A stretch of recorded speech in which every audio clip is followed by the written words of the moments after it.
Greetings and salutations, everybody. Welcome to the best damn movie-related show on the planet Earth, the John Campea Show, brought to you in part by Mint Mobile, coming to you from right here on my YouTube channel. I am, of course, your host, John Campea, and it is an awesome honor and privilege, as it is every day, to have you, our international friends, gather around as we talk about our favorite things in the world: movies, movie news, TV, streaming, all sorts of good stuff. I had a good night last night. I'll talk about that in a second. Sitting right beside me over here, Chris Carr is here, ladies and gentlemen. Chris, how you doing? I'm doing well.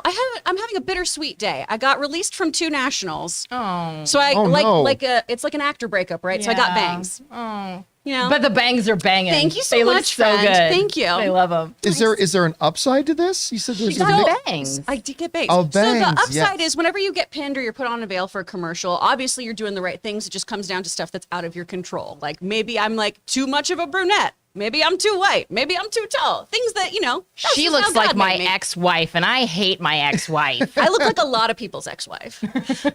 Sitting right beside her, of course, today is Wednesday. That means Aaron Cummings is here, and so is Joey Bishop. How are you guys doing? Well, first of all, we are celebrating the fantastic wins at the Emmys of Squid Game. And I have to tell you, you guys have not lived until you've watched an orgy with the commentary of Mr. Ray Ora. Because let me tell you, man, that is that was some fun something on stuff. Sunday night. That was something with your baby. With my baby. Yeah, yes. by the way. and all the babies. Ray, who my baby was absolutely enamored and enthralled by, and Ray kept trying to cover his eyes. And I was like, he's 10 months. He doesn't know what's happening. And Ray was like, he's too young. He's too young. For context, we were watching House of the Dragon. Yeah, we were watching a TV show. And Ray was giving running commentary on the orgy, which was, I really should have recorded it. And of course, sitting right beside Ray, producer, running the show here today, Jonathan Voico. Jonathan, how you doing? I'm doing great as well. I'm celebrating the fact that the Dodgers clinched the division and there's still a month left in the season. That's how far ahead these guys are. That's amazing. 100 games, more games to go. But doesn't that make it worse when they choke early in the playoffs? Hey. I'm just saying. All right. Anyway, guys, I wanted to tell you guys about something. So you guys know, allow me a moment here. You guys know I've been talking a long time about the only celebrity I have ever been too nervous to go up and introduce myself to is Weird Al. I've walked up, spoke with Helen Mirren, walked up, talked to Harrison Ford, George Lucas. Doesn't matter. It's fine. I don't get shook by that, right? But I've been in the same room at the same events with Weird Al Yankovic many times, and I've never had the guts to go up and watch him. I grew up on his music. And so Anne bought us VIP backstage meet and greet passes at the Weird Al Yankovic concert yesterday. And so I knew I was going to finally meet Weird Al. And the moment came, and the concert was done. It was a great show. Walked into the back to meet Weird Al, and he saw me come in, and he goes, "John Campea." And I'm like, he goes, "Watch the show, man. Love your reviews." I'm like, "Thank you. The show was great." And Anne later told me, she's like, "Can you bring that up, Jonathan?" Mm-hmm. Anne was, this is not the first time that I bumped it. This was the second time he and I, because when I first met him, it was for a photo, so we weren't separated by a plastic sheet like that. But anyway, Anne looks at me and she goes, "I've never seen you like that. I was dumbfounded and stunned and numb." And I know for a lot of people, it's like, well, it's Weird Al. You don't understand. This is the one celebrity I've never, ever, ever had the guts to talk to. And when I walked in that room and he was like, "John," I'm like, holy shit. So I was like, that's it. Tomorrow I'm not going to be on the show. I can retire now. My career has hit its apex. It's never going to get bigger than this. Good run. It's never going to get better than this. So I might as well just pack it in now. Anyway, so big thank you to, in case he sees this at some point, to Weird Al Yankovic for making this fucking Canadian nobody's life. You gave me seriously one of my favorite moments ever. My absolute favorite moment in my career. So thank you, sir. All right. With that down, guys, we got a few things to keep you up to date about. First of all, want to let you guys know that we, of course, have a segment on the show now called the Mint Mobile Hotline Question of the Day. But the thing is, you guys have really been using it a lot, and we only have time for one or two each day. So starting this week, we're going to be putting up a separate video every week that I'm going to be doing called the Mint Mobile Hotline Questions of the week, where I'm going to pick 5, 6, or 7 of my favorite hotline questions that you guys phone in that we didn't have time to use on the main show. Again, we can't possibly do all of them, but I'm at least going to start getting through more of them. So keep your guys' eyes open for that a little bit later this week. Okay, guys, here's how today's show is going to go. We break it down into 2 parts. In the first part of the show, we're going to talk about some predetermined topics. Then in the second half of the show, we're going to take your live comments and questions. Now, if you want to get a live comment or question on, number 1, you got to be watching live. Number 2, when we get to the end of the main topics, we'll announce that we're opening up the super chats. And once we do, that'll be your cue to fire in your thoughts, theories, opinions, speculations, and questions. And we'll spend the second half of the show addressing those. So with that all down, let's get into an off the top here, shall we? And our first off the top is this. Mentioned that, me and Ann and you and Tom and Ray and little Tommy, we got together to watch House of the Dragon the other night. Thoroughly loving this show. This show has been amazing. Well, even though House of the Dragon opened to spectacular numbers, the biggest HBO has seen since the conclusion of the original Game of Thrones series, it looks like the viewership is going up. If you take a look over here at Variety, viewership for the 4th episode went up another 5%. Now, this is why this is particularly interesting, because this is a piece of context that will probably go right over Chris's head. But there's a little organization known as the NFL. I know them. Who are they? Yeah, they're a bunch of good National old boys. Feminists League. We are very well aware of them. That's exactly what it is, the National Feminist League. And they started their season this weekend. And you had your first Sunday night football game of the year.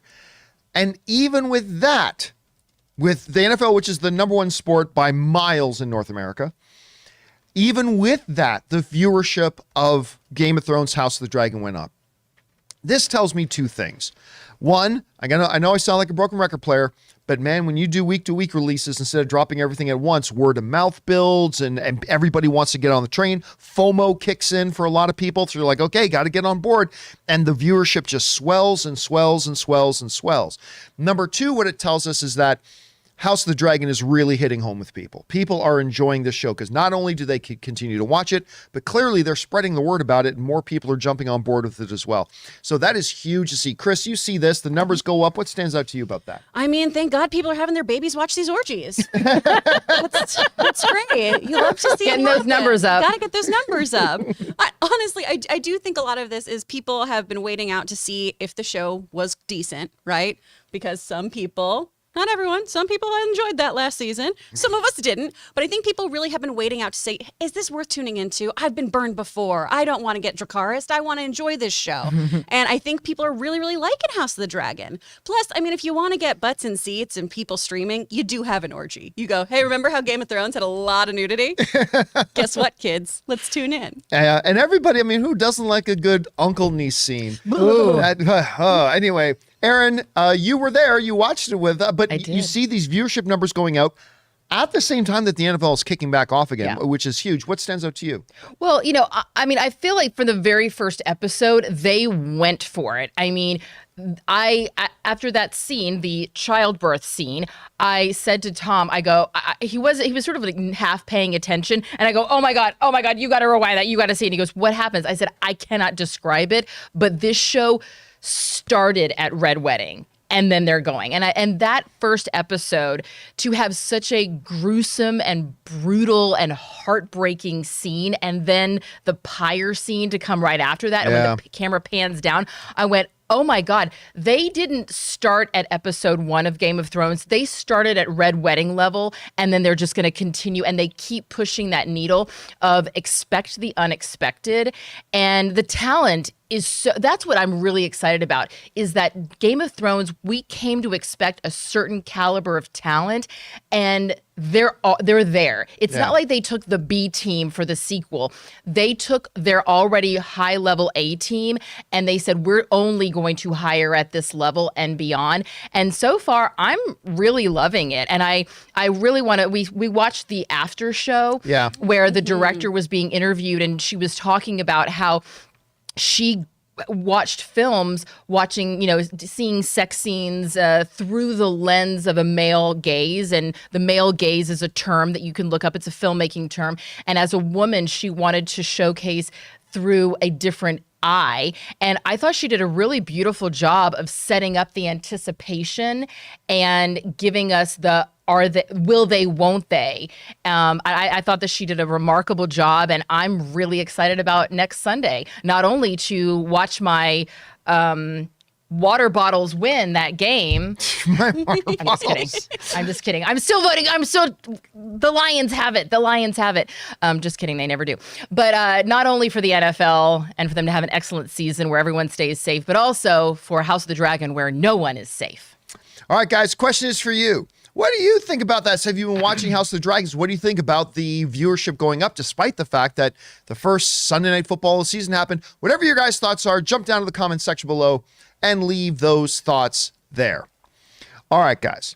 With that down, let's do one more off the top, and that is this. You know, where people are getting their limbs hacked off in House of the Dragon, jobs are getting hacked off over at Warner Brothers, as it is being revealed through Variety that Warner Brothers Discovery has started the process of laying people off. They said they've laid off a little over 100 employees right now. Of course, this was completely expected because of the merger and all that kind of stuff.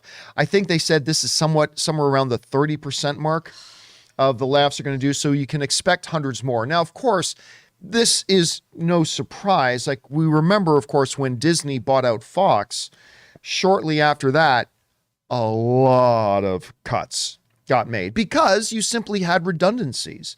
You had people who were doing duplicate jobs in the two organizations, and now those duplicate jobs weren't required, especially since we also found out Warner Brothers Discovery announced that a lot of the layoffs that will be happening there are going to be as a result, not of their merger with Discovery, but of Warner Brothers doing more merging of HBO Max and HBO, and getting rid of some of the redundancies between there as well. This is what the people over at Variety said. They said Warner Brothers Discovery enacted 100 layoffs Tuesday as a part of a planned downsizing of the company's ad sales department. I guess that's where they're starting in ad sales. That had been in the works since Discovery closed its merger with Warner Media in April, Variety has confirmed. These cuts are part of a previously reported and expected 30% reduction overall across the ad sales division, a sector of the merged company with many redundancies in the coming weeks. However, not all of the exits will be layoffs. According to an individual with knowledge of the situation, an undisclosed number of those departures will be negotiated deals, while others will simply be retirement. So again, we knew this was coming. It's an unfortunate part whenever there's a merger happening. Again, we saw much bigger layoff numbers happen once Disney took over Fox. That was a bit of a bigger deal.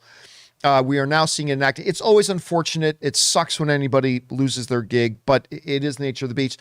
You know, Aaron, you hear about this. It's never good to hear about anybody losing their jobs, but this was expected. What are your thoughts? I mean, yeah, what are the thoughts other than, condolences, and this is a really tough economy to be unemployed. And I know, because after every episode of Nancy Drew that I shoot, I am again unemployed. So it is very unfortunate. I hope that all of these people, given their background, given the fact that they've worked for a company as successful as Warner Brothers, have many opportunities to take their illustrious talents to another place that can have a home for their abilities. Chris, you hear about this again, and listen, Hollywood's a small town, really. We all probably know people who are going to be impacted by this. What were your thoughts? I mean, it's an absolute shame. This happens though because of that kind of duplication of efforts, right? And at the Goldman Sachs conference, they were talking about how this is going to theoretically save $6 million just because of that lack of duplication of efforts. So it makes sense, right? We're getting rid of people, or 6 billion, excuse me. We're getting rid of people who have similar jobs to other people. It's still a shame though. What I'm still really, really wondering though about Warner Brothers right now is, yes, they're doing a lot of things to save money. Yes, they're doing a lot of things to cut costs and get them back to where they need to be financially. But I want to see what this studio is going to be creating. Yeah. But again, we've talked about this before though. The axe is instant recognition. When the axe falls and something is cut off, that's instant. It's going to take us 2 to 3 years to really see what the creation is going to be. Yeah, and this has obviously just been writing on the wall, especially after we saw them just kind of jettison so much stuff off the streaming apps. We're not paying residuals on those things. We're not paying usage fees on those anymore. So all these layoffs were just, waiting to happen. It's just a shame. All a part of the plan. Anyway, guys, question is for you. It's unfortunate when you hear about stuff like this, but when big mergers happen of companies, you knew it was coming. But it looks like Warner Brothers has started the layoff process. Is there anything in this story that really stands out to you? Whatever that is, jump down into the comment section below and let us know your thoughts. All right, guys. Before we move on to the next part of the show, we want to take a second and thank one of the sponsors of today's show, our friends at HelloFresh. Hey guys, we want to thank one of the sponsors of today's video, HelloFresh. With HelloFresh, you get farm-fresh, pre-portioned ingredients and seasonal recipes delivered right to your doorstep and completely ready to prepare. Skip trips to the grocery store and count on HelloFresh to make home cooking easy, fun, and affordable. And that's why it's America's #1 meal kit. And guys, I know we are always looking for ways to save some money. In fact, HelloFresh is 25% less expensive than takeout, and it's even more cheaper than going to the grocery store too. And HelloFresh isn't just for dinners. Shop HelloFresh Market for quick breakfasts, wholesome snacks, and even desserts. You'll find everything you need to satisfy your cravings without stepping a foot in the grocery store or mini-mart. Listen, you know, I've told you guys before, Ann and I are both working professionals, so finding time to eat healthy and eat together is often challenging. But I'm telling you, these HelloFresh meal kits have made it easy to eat a lot healthier,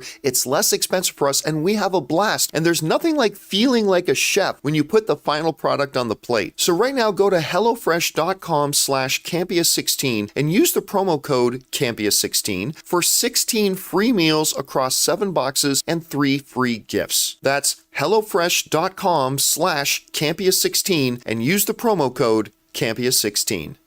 And thank you to our friends at HelloFresh for sponsoring this episode of the John Campea Show. Okay, guys, with that down, let's move on to our newest segment here on the show, our Mint Mobile Hotline question of the day. If you've got a question or a topic you'd like to bring up here, you don't just have the option to write it in. You can actually phone it in if you'd like and have your voice on our show. Simply call the hotline number at 951-268-4259, and you just might hear your voice on the show. So, Jonathan, what's our Mint Mobile Hotline question of the day today?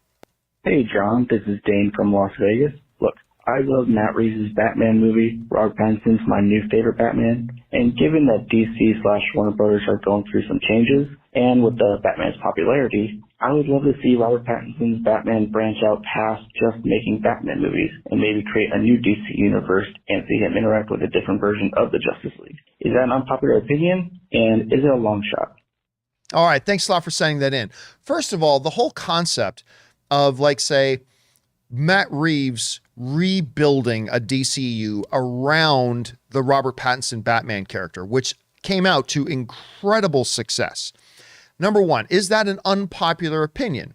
No, it's not necessarily an unpopular opinion. Actually, I've heard a number of people suggesting something like that. And right now, with the state that Warner Brothers is in, they are in a state of flux with their DC properties. They're looking for a new head of content. They're kind of re-envisioning what the whole thing is going to be with the DCEU. So yeah, this is the good time. However, I'm going to say this. It wouldn't happen, and it shouldn't happen. And the reason I say it wouldn't and shouldn't happen is because of this. That Matt Reeves Batman that he has created is unique in his world. I don't see that Batman with a goddess from Themyscira with a magical golden lasso that makes people tell the truth. I don't see that gritty, rooted in as much of reality as a fantasy like this can be on screen with a dude in a red jumpsuit with a yellow lightning bolt that runs faster than the speed of light. I don't see that this grounded, rooted, gritty Batman characters he created and in this world that Matt Reeves has created can be the same home and same world of an alien from a distant planet who gains superpowers from the radiation of a yellow sun. I just don't see it. I mean, Batman is a pivotal character in DC with a Justice League and all that kind of stuff, absolutely. But this Batman that he's created, I just don't think that works with other superheroes, at least super-powered superheroes. I don't think this Batman works in a world with the super fantastical going on. I don't know. Chris, we've heard it brought up before because the Batman still is my second favorite movie of the year. I mean, I love this movie, But can you build a new DCEU around it, do you think? I mean, you could, but then you'd have to jettison so many other things. And I love a lot of the stuff in DC right now. I adore Shazam. I love the Shazam love family. Shazam so much. I can't wait for that movie. Stop pushing it back. Give me the movie. That is so good. I really, really enjoy Aquaman. I think Jason Momoa is so fun in that role. I've really, really loved, the first Wonder Woman.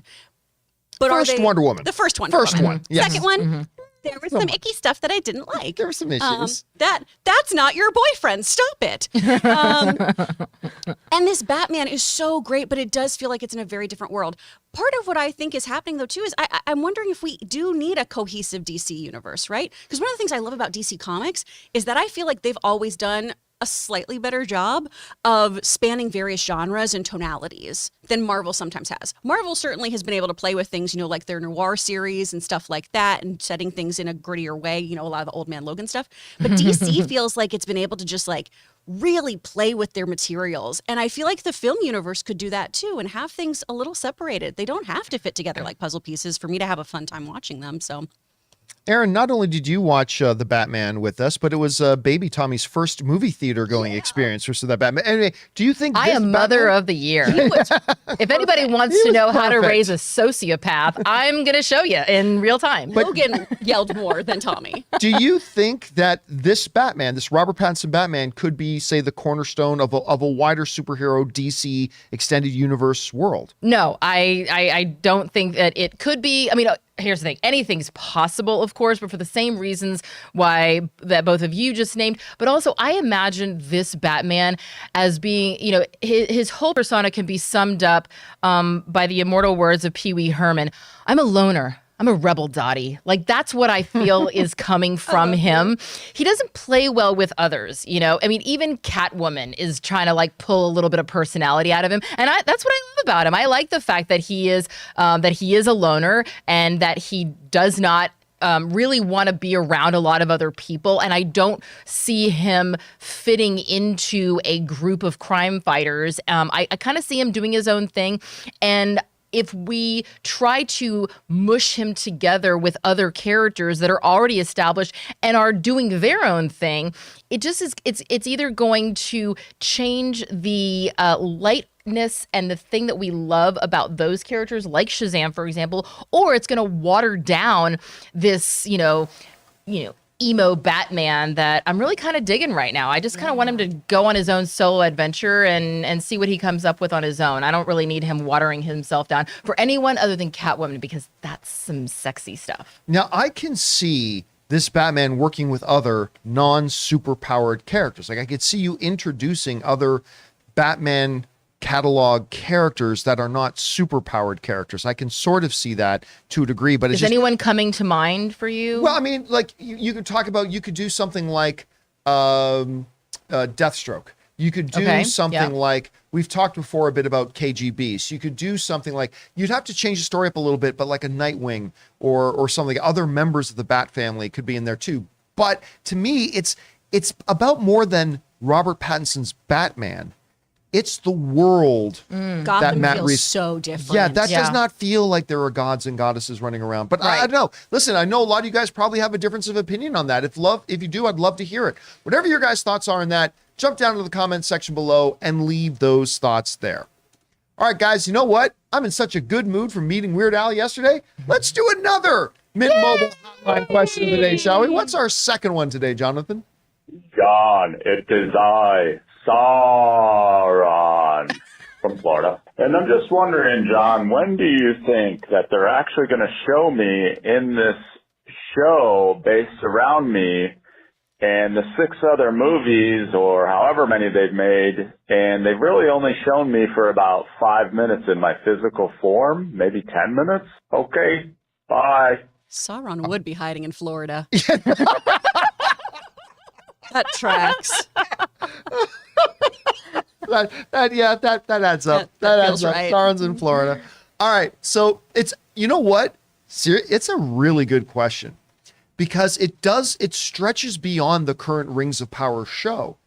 When you go back to the Peter Jackson Lord of the Rings films, Sauron is always a concept. I mean, not always, but most of the time he's just a concept. Sometimes you hear, or you see the eye or whatever, but it's very, very rare that you actually see him in his physical form. Mm-hmm. There was actually one extra shot of Sauron in his physical form. If you remember at the end of Return of the King, as Aragorn is leading the armies in a full frontal attack on Mordor, at one point in the movie, you see Aragorn fighting like this giant troll thing that's tossing him around a little bit and ultimately wins. Well, in the original shot, that was Sauron he was fighting. And they decided, and there are animatics of this out there that exist. You can find the footage of it. And they ultimately decided that Sauron shouldn't be there physically fighting Aragorn, so they CGI'd that monster over it instead. It's really kind of interesting. We get very little of Sauron. Of course, now that we're in Rings of Power, that same thing is kind of there. Sauron is this idea. He's this looming threat, but we really haven't seen much of him through the first 3 episodes. And I'll be honest with you, I don't expect that we're going to see him anytime soon. I don't even know that I expect we're going to see him in the first season at all. There might be some flashback stuff, whatever, because we've already seen a few moments of flashback stuff, like with him in that ice palace with the orcs rallying around him. But I don't think we're going to see him much. I think they're going to treat him the same way they did in the movies. And maybe once we get into the latter seasons, they'll bring him more to become a more dominant character. But I suspect, and I'm guessing, we're not going to see him much at all the first season. Chris, what do you think? I don't think so. I think part of Sauron's whole thing is the intangibility, because an idea is so much more terrifying than an actual corporeal being. So if we are to see him in season 1, it'd be the very end, a little taste to get you ready for season 2, because it's 5 seasons total, right? That's what they say that we're planning on. So yeah, I don't think you bring out Sauron yet. You don't blow your load like that. Come on, guys, give it time. Give it time. All right, guys. Question is for you.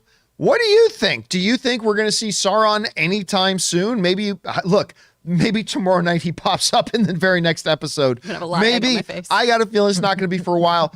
How do you think they should be handling it? Whatever you guys think, jump down into the comment section below and leave your thoughts there. All right, guys. With that down, let's now move on to our main topics here today. But before we get to those, we want to take a second and thank another sponsor of today's show. Good folks doing good work over at BetterHelp. Hey guys, we want to thank one of the sponsors of today's video, BetterHelp. Let me ask you something. How well would you take care of your car if you knew that was going to be the only car you ever had for your entire life? Well, that's how our brains and our minds work. So why don't we treat them the same way? Because how we take care of our minds will affect how we experience life. So it's important to invest time and care into keeping it healthy. Now, there are plenty of ways to support a healthy brain, like learning a new language or taking power naps, but there's also BetterHelp online therapy. Now, I've talked about this before, but I've never understood this stigma attached to people wanting to seek out ways to improve their mental health. When somebody decides to go to the gym to improve their physical health, we think that's great. Well, that's the same way we need to look at taking care of our mental health as well. BetterHelp is online therapy that offers video, phone, and even live chat-only therapy sessions. So you don't have to see anyone on camera if you're not comfortable with that. And it's much more affordable than in-person therapy. So guys, listen, right now, the John Campea Show viewers and listeners get 10% off their first month at BetterHelp.com/Campea. That's BetterHelp, HELP.com/Campea. And thank you to our friends at BetterHelp for not only doing the good stuff that they do, but for being a sponsor of the John Campea Show. Okay, guys, with that down, let's get into our main topics here today. And here's how we select our main topics. You guys come up with our main topics. Whenever you guys come across a big topic, issue, or story that you guys feel we should cover as a main topic on the show, just go anytime 24/7 over to www.thejohncampeashow.com/contact. Once you guys get there, you're going to see a form. Fill it out with your topic or question. It's absolutely free. Hit submit, and then maybe, just maybe, you might see your submission featured as a main topic here on the John Campea Show. With that down, Aaron, what is our first main topic today? This one comes to us from Benson. I was really interested in the Marilyn Monroe Netflix movie Blonde as soon as I heard that Ana de Armas was going to be in it.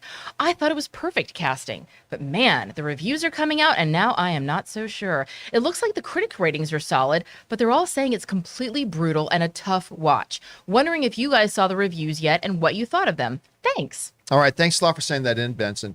And I remember when they had wrapped production on Blonde a while ago, a story came out about that it was going to be pretty visceral. It was going to, the director said at the time that one of the things that they were really, really going for is to emotionally force the audience to feel it. And at the time, I mean, I understand that mentality, because there have been movies that have happened where like really horrific things happen.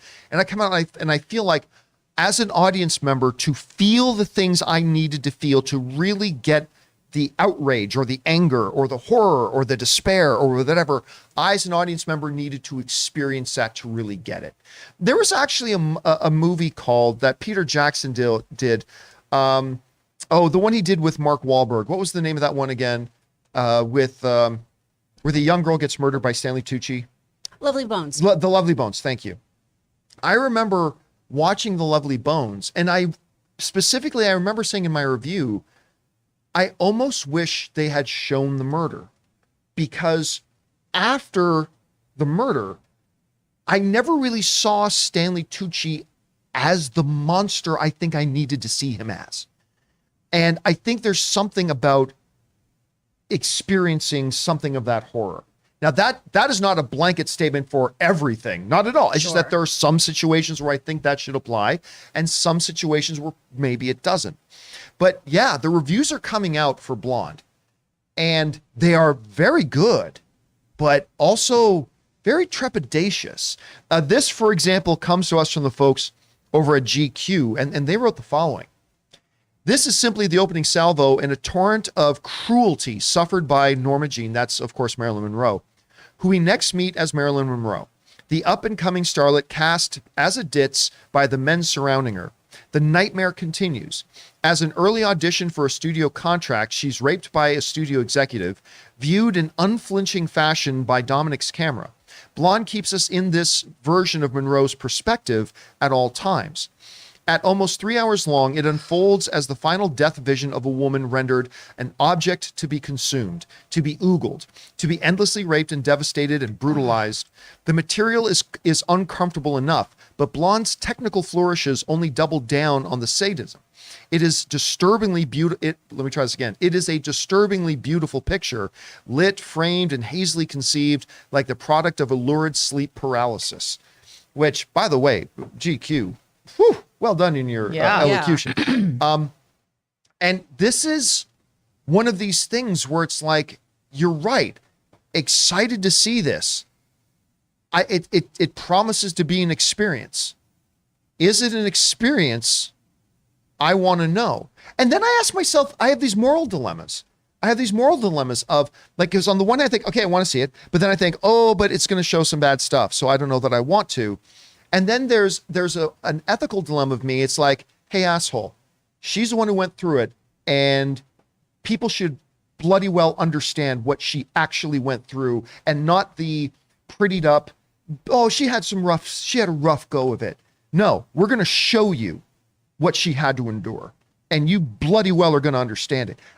But then I don't know. I feel torn by that. So again, like I said earlier, I think for some movies, that is kind of necessary, but for other movies, it's not. Having not seen Blonde myself, I cannot say whether it's one or the other, but it does make me feel like when I'm going to watch it, I feel like I'm going to keep my remote control in my hand, getting ready to either mute or turn it off, or I mean, I just don't know. I mean, but it sounds like, it certainly sounds like an ambitious project one way or the other. Anyway, Chris, you're hearing about this. We did talk about this project before and similar themes, but it sounds like they really swung for the fences on it. What's your reaction to hearing the reviews are coming out? The last time we talked about it, Aaron was here, luckily, too. Yeah. So, I mean, it's wonderful to hear that this is a very well done film and that people think that it is executed well. 3 hours and I'm told that it's endless, like constant rape and things like that. And I'm sure it's not 3 hours of just Right, that, yeah. obviously. But that obviously does make me not stoked to watch that movie. There are films like Monster, like Room, that were important for me to see and then never see again. Right. And I feel like this is going to be one of those films, because my concern this whole time, and Aaron spoke to this really, really beautifully last time, was that this was a person who was exploited their entire life, their entire career. Does this film continue that exploitation, or is it honoring it?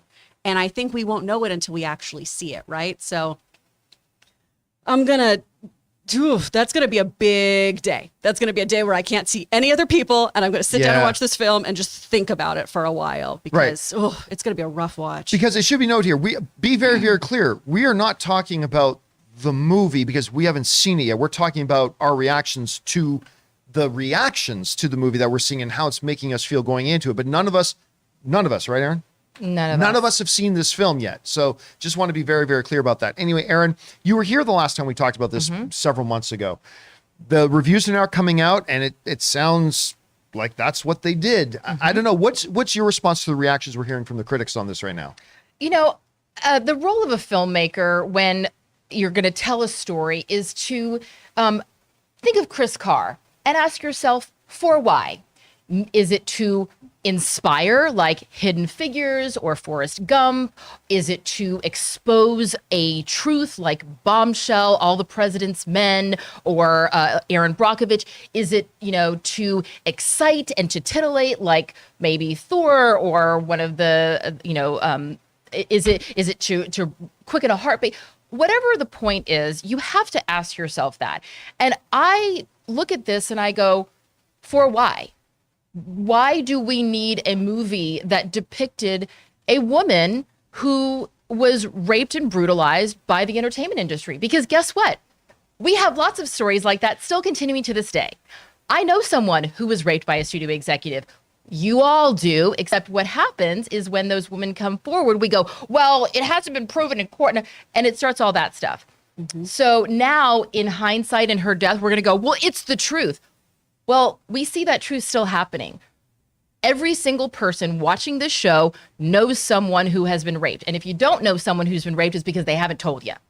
So that's a reality. And personally, I don't feel like I don't need to watch a woman get brutally raped over and over and over again in a movie just because it, quote, is the truth. Just like I don't need to watch children being beaten, just like I don't need to watch animals being abused, just like I don't need to see certain things.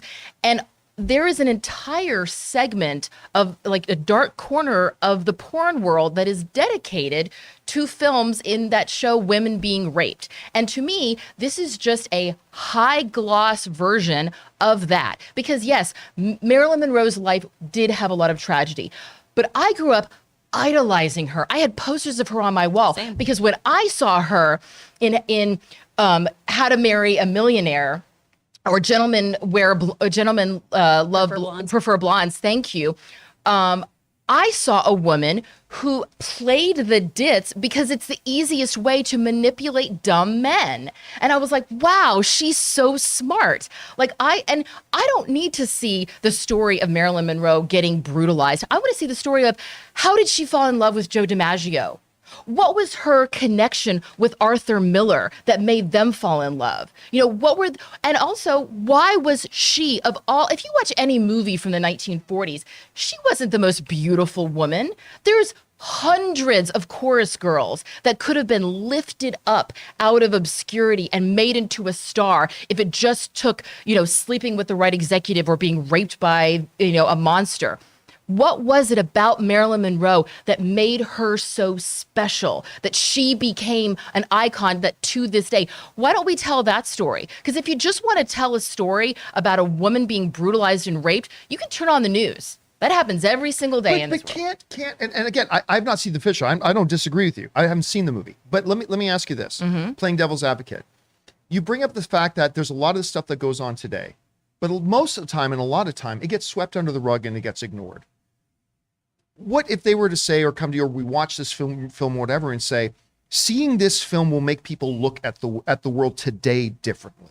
Like if they say, we wanted to show this because we think it's important that people understand that this is what happens to people. People get victimized and people get whatever. And you need to take that and overlay it on what happens in our industry and everything today. I don't know if that was their approach. And again, none of us have seen this film, but if that was their approach, how would you feel about that? Okay, well, I still would not feel like it's appropriate or okay to take an actual living person. You can tell that, or excuse me, an actual person who once was living and is now not in a position to be able to say, yes, I give you the rights to tell my story. You know, like you look at Elton John, for example, and Rocket Man, his biopic, which I know you're not a huge fan of biopics, but he said, I want you to show the depravity of when I was doing drugs. I want you to show how bad it was. He gave his blessing for that. There's no one speaking up on Marilyn's behalf. You can tell a story about how terrible rape is. You don't have to use a woman who was, objectified her entire life to tell that story. All right, guys, question is for you. There's a lot of stuff coming out now about the film. We knew it was going to be controversial, and it was, and it sounds like that's exactly what it's going to be. The critics are saying it's a good film. It's a hard film. And how comfortable are we going to be to watch it? Guys, if you guys have a thought on this, whatever those thoughts are, jump down into the comment section below and leave those thoughts there. All right, guys, with that down, let's move on to main topic number 2. Aaron, what is our second main topic today? Our second main topic comes to us from the Vickers Pants. Well, this isn't the press HBO and Succession wanted after their big Emmy win. The star of the show, Brian Cox, was asked a simple question about how long Succession could run, and he used it as an opportunity to trash another show, Billions, by calling it outdated. I wanted to know if you agree with him and what you think of his comments. Thanks. All right, thanks a lot for saying that in. And yeah, of course, yesterday we were talking big day for Succession, took home the biggest prize, best drama series. Again, I think it's the second time that the show won that. Brian Cox has, of course, won the Emmy for playing Logan in that show and all that kind of stuff. And last year or two, Brian Cox has been known to say some things, some not so great things about people who are not Brian Cox. And you're right. Coming off this big win for HBO and Succession, Brian Cox decided to throw another show unnecessarily under the bus. So here's the basic thing. Brian Cox was asked about how long the show can run. And this comes to us from Deadline. Brian Cox was asked by the Times of London about a potential 5th season for the hit show, because of course we're getting ready for the 4th season to come out. About a potential 5th season for the hit show, which last night won Best Drama from the TV Academy. I don't know, Cox responded. No one has had their contracts renewed. Who knows how long it will go on? We don't want it to overstay its welcome like Billions. That's past its sell-by date. That will not happen with our show. Whoa, Brian. Shots fired.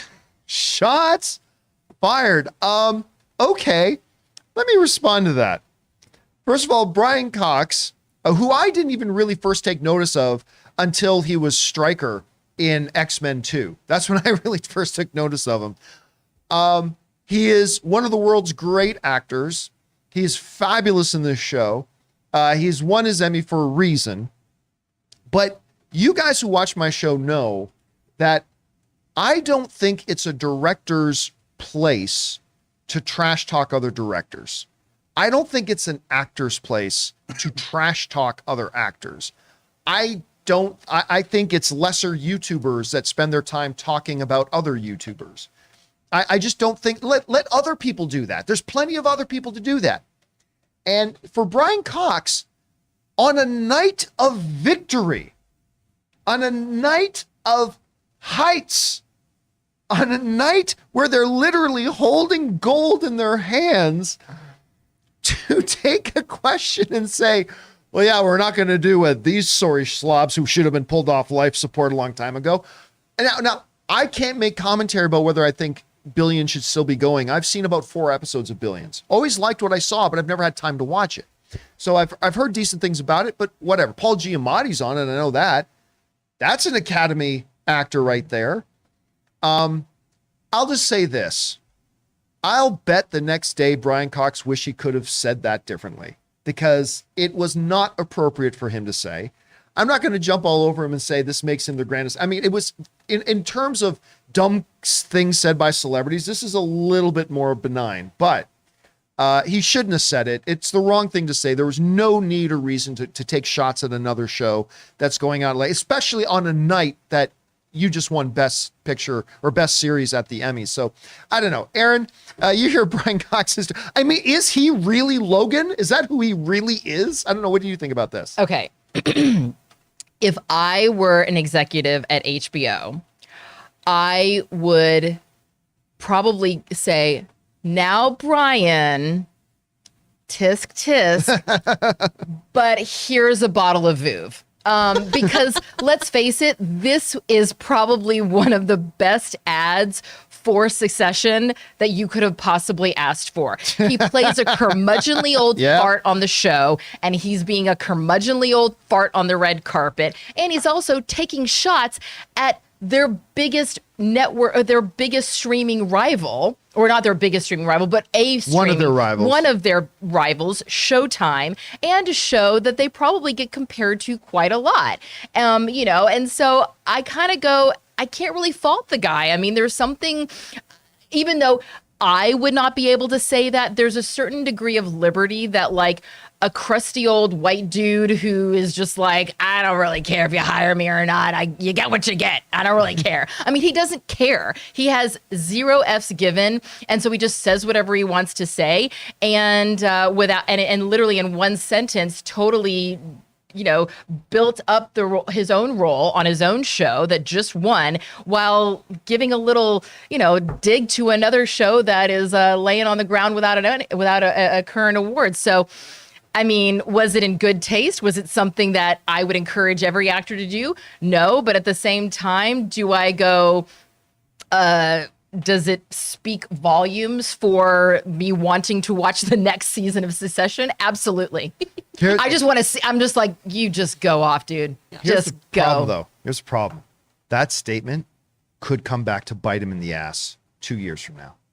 Like if Succession does go into season 6 and season 7. Oh, absolutely. All of a sudden, everybody's going to be bringing this thing up about this. But at any rate, Chris, you heard Brian's comments.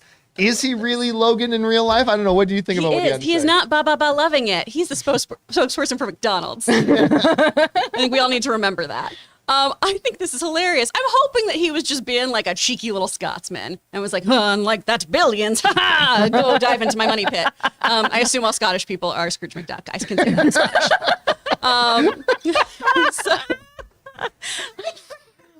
That's what we do. That's what we do at family reunions. We dive into money. I think this is really funny. And you were saying it's the best commercial for Succession. It's kind of the best commercial for Billions. Because I'm not going to lie, I didn't know that was still a thing. Right, yeah. So I can't speak to the quality of it, but I'm hoping it was a more cheeky shots fired. I'm going to have to listen to the actual clip, but I mean, Brian Cox, I think he might be BFFs with Paul Giamatti. We don't know. Like, that would be funny if he were. That's true. I mean, he was just stating his opinion on a show out of nowhere. But you know what? Maybe it'll help Billions. Maybe they'll be like, okay, let's step our game up. So what you trying to say? That was tough love? I'm just Brian Cox giving him tough love? No. Get on your game, Billions. Tough love, yeah. But I just think he was just giving his opinion on a show. And it just proves that he's watching it. But hold on. Nobody asked him about that Yeah, show. the whole thing about, and this is the thing that everybody always says is, well, it's just an opinion. Well, opinions are like assholes, okay? Most people don't want to see them, and most of them stink. So why bother sharing it, okay? Nobody asked you about Billions. They just said, do you think you're going to do another season? That's the thing. Nobody asked about Billions. Which is hilarious. I mean, that means he was thinking about it. Here's the He thing. loves Billions, is what the real message here. Look, the other thing is this. Brian, you were alluding to this a bit, Aaron. Brian Cox is 76 years old. Yeah. He has his Emmy now, and he's on arguably, I think it's Yellowstone, but he's on arguably the best show in the world at the moment. He just might, like that line on the road 5 miles back was his give a shit line. Yeah. He's way past it. The part of it might be he's way past it. I still do think though the folks at HBO and say, hey, listen, let's maybe not for no reason talk shit about other shows. I don't know, but I don't know. Guys, whatever you guys think about this, what do you think about Brian Cox's comments? Whatever those thoughts are, jump down into the comment section below and leave those thoughts there. Okay, guys, before we move on to our next couple of topics, let's take another second because Brian Cox, man, he's got huge balls. You know how he keeps them nice and smooth? Our friends, Manscaped. We want to take a second to thank the sponsor of today's video, Manscaped. Now, guys, you know I love Manscaped. You've heard me go on and on about the Lawnmower 4.0 and that body wash. I love it so much. And so we got to ask, guys, have you started your spring cleaning yet? The carpets need cleaning, the drapes need dusting, and your lawn needs mowing, gentlemen. And you guys know Manscaped is more than just one product. They have a whole lineup of products to help you guys feeling, smelling, and looking your best. And so Manscaped is proud to present to you the Performance Package 4.0, which is the only tool that you need to keep your boys looking, smelling, and feeling good this spring. Now, to start off with, you get the Lawnmower 4.0. Guys, we have talked about this. What is wrong with us? Why have we for so long been using these terrible tools that were never meant for cutting our hair down there? The razor clipper things on our electric razors. That's barbaric, guys. You need the Lawnmower 4.0. And then there's the Weed Whacker. You guys have heard our own Ray Ora talk about this thing. He loves using it to get that hair in your nose and the ear hair. And then they offer lots of other stuff like the Crop Preserver. It's an anti-chafing ball deodorant and moisturizer.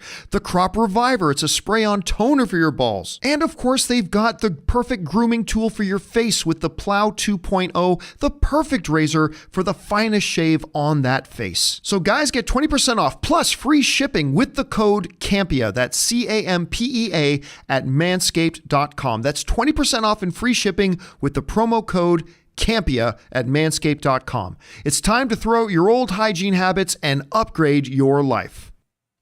I love balls. That's why Manscaped protects mine. I will say, I got that starter kit for Tom, and did you? Oh yeah, I did, and I used the Campea code, and I have to say, like, it's a good shiny product. Oh, real shiny, squeaky clean. I'm just kidding. Manscaped makes you feel like billions. My mom, Brought to you by Brian Cox. my mom watches this show, so I'm going to leave my comments about Tom and his Manscaped products at that. All right, guys. Thank you again to our friends at Manscaped for sponsoring this episode of the John Campea Show Yeah, and seriously, making thank Tom's you. balls shiny. Oh Lord, All sorry, right. Mom. With that down, let's move on to main topic number 3, shall we? Aaron, if you can pull it together. Aaron, what What about is our Tom's third main topic today? This comes to us from Jake Starr with 2 R's. Hey, John and crew. I was reading an article yesterday of an interview with the director of Captain America New World Order, and he confirmed that the genre of Cap 4 will be a paranoid thriller, similar to what Winter Soldier was classified as. Does this give you any hope that this movie will live up to what Winter Soldier gave us with a similar tone and style, or do you think it will be completely different? Thanks, and as always, bring on the filthy. Thanks a We're lot. bringing it, especially Thanks a lot, today. Jake. Listen, I still remember. Sorry, I still got cheese balls. John has cheesy balls. Should probably use the toner then. Easy, but I need that toner, man. Where you at? So I still remember the first time I walked out of the very first press screening of Captain America Winter Soldier. And they had talked a big talk going into say this is like a 70s political thriller. Okay, yeah, whatever. It's going to be a comic book movie. And I remember walking out, and I think I was with Roth Cornett. I think me and Roth came out, and we were just like this, kind of like the way when Weird Al said he knew who I was. I'm like, and we were all just stunned. Like everybody, all these people coming out of the theater were like, what did we just see? Like it was an angle and an approach to a comic book movie that we had not really seen done that way. I mean, it's not that it was dark and heavier, Dark Knight had done that, but like that true 70s political thriller feel, like they said it and they actually followed through on it. The idea of trying to go back to that with the next Captain America, which of course we have someone new wearing the title of it. Of course, now we've got Sam in there as Cap, but to go back to that notion, to that approach, is actually kind of interesting. This comes to us from Julius Ona, who's going to be the director of Captain America 4. And he said this, it's going to be a really, really incredible ride. It's a paranoid thriller with Sam Wilson at the center of it. And he is now in this position where he's a leader. And he has to deal with that challenge of what it means to lead a group of people that he really cares about. For Sam, beforehand, he was part of a team, but now to be at the head of a team is a new set of challenges. So his journey in this film is really about that. There's a lot we're going to bring to the table. Again, this is a new set of challenges and a new set of adversaries. So I love classic paranoid thrillers, and that's part of the big inspiration for this film.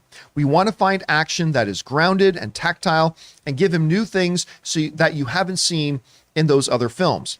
I don't want to spoil too much, but let's just say that we are planning on some really, really exciting things. And that, of course, comes to us from Julia Ona, who's going to be the director of Captain America 4. Now, hold the presses. Director says his movie's going to be great. Okay, yeah, we get that. It's like, wow, no kidding, really?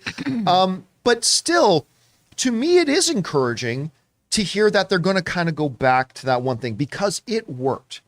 And we got to remember that this version of Captain America, this new iteration of Captain America, who is not Steve Rogers, he has no superpowers.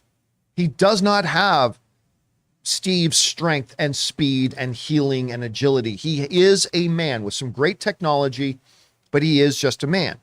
And so going back to those roots of that thriller, that paranoid thriller, by the way, is I want to know what he means by that. I think is a great approach because it worked for the last Cap, and especially understanding Sam's power sets or lack thereof.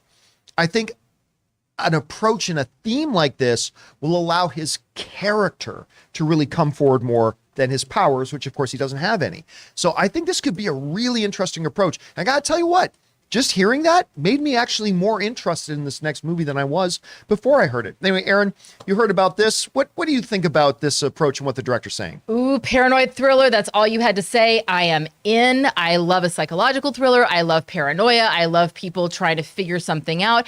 It reminds me of movies like Pi, Bug, which if you haven't seen it on stage, you have to, and then go watch Ashley Judd and the wonderful Tracy Let's Play Bug, Manchurian Candidate, All the President's Men, which I talked about earlier. These types of films where you actually get inside the mind of the protagonist and you're feeling the breath on their neck that they are potentially imagining. Maybe it's real, maybe it's not. And especially with him stepping into such big shoes, I feel like the paranoia, and also like it's inescapable that he's not only stepping into such big shoes, but he's stepping into those shoes as a black man. And I don't think that that's something that can be glossed over or ignored. And it's going to be really interesting to see how that also, colors, puts a different shade on this story of like how he is interacting with the world in this role. I'm really excited about how the director is going to take that, what we're going to feel as an audience when we are like experiencing those emotions of, like I said, that breath on his neck, and how he is going to be able to rise above it and show himself to be the true leader that we all know, or that I personally believe that Sam is. I'm a big fan of him in this role, and I want to see more. It's interesting you use the filling shoes because in this scenario, it's not just Sam trying to step into the shoes of Steve Rogers. It's Ona as a director. He's stepping into the Russo brothers' shoes, who did Winter Soldier and Civil War, and then, of course, the two Avengers movies. So there's a lot of filling in shoes in this one. Anyway, Chris, you hear about this. What stands out to you? I love the term paranoid thriller because it's not paranoia if they're out to get you. All That. right? So I'm interested to see how that's all going to pan out because bouncing off what Aaron was saying here too, I enjoyed Falcon and Winter Soldier a bit more than you. And I thought that was a really, really great character study of the struggle of not only of an Avenger, not being able to get bank loans, not being able to get, that kind of accreditation, but also just the lens that he was looked at with, because he is not the blonde-haired, blue-eyed captain that is so Americana that everyone literally had trading cards of, right? It's a very, very different kind of role, and it's big shoes to fill, especially when people have their own preconceived notions, prejudices, all that stuff. So I'm really excited for us to go back to that Winter Soldier formula because I do love boots on the ground, everyone's out to get you, paranoid kind of stuff. It's going to be fun. Yeah. All right, guys. Question is for you. What do you think about the director's comments? I think it makes it pretty exciting. How do you feel about it? Whatever those thoughts are, jump down to the comment section below and leave those thoughts there. All right, guys. With that down, let's move on to main topic number 4, shall we? Aaron, what is our 4th main topic today? This comes to us from Yasmin. Hey, everyone. Hey, I think this one goes under the rumor column for now, but I just read a really excited prospect for Avengers Secret Wars. The word going around is that Black Panther director Ryan Coogler is in talks to direct it. I think this would be an inspired choice. What do you guys think of Ryan Coogler directing Avengers? Thanks. All right. Thanks a lot for sending that in, Yasmin. And look, let's say this right out front. This is absolutely under the rumor column. This is not a story that has been coming out of Variety or The Hollywood Reporter or Deadline or anything like that. But you probably saw some headlines of this making the rounds. The reason I thought it would be interesting to bring up here, and again, with the large caveat that this has to be kept under the rumor thing, is those of you guys who watch the show on a regular basis, you guys remember a while back, shortly after Comic-Con, Rob and I had kind of an aside set off, during the conversation, mentioned that we had heard from somebody that Ryan Coogler was the one they were looking at. I mean, listen, we hear things from a lot of people all the time. Many times it doesn't end up being anything at all. So, we didn't make a story out of it. We brought it up in the conversation. So when I saw these headlines going around, I thought, okay, because I had heard the same thing, it's at least worth discussing. So I am not sitting here telling you that Ryan Coogler is going to be the director of Avengers Secret Wars. But let's talk about that possibility. To me, it is actually a no-brainer. I don't do X director directing X movie ideas, but in the context of the MCU, I do not think, other than Steven Spielberg himself, I do not think there would be a better choice to direct this movie. Not only because Ryan Coogler is already firmly in the MCU, not only because he directed the one MCU movie that got nominated for Best Picture at the Academy Awards, not only because he's one of the directors who directed his MCU movie to a $1 billion+ film, not only because he probably, other than Avengers Secret Wars, is directing the most looked forward to and exciting upcoming MCU movie in Black Panther Wakanda Forever, but also because he has shown that he is a world-class director, even outside of the MCU. Well, like, he took Creed, a movie that I thought was a dumb idea, totally stupid idea, and made it one of my favorite films of the year. What he did with Fruitvale Station, also working with Michael B. Jordan, which he works with Michael B. Jordan a lot. I mean, can you blame him? No, can't blame him at all. Wouldn't blame anybody. But I mean, Fruitvale Station showed, like, that was his calling card to the world. It's like, I'm for real and I'm here.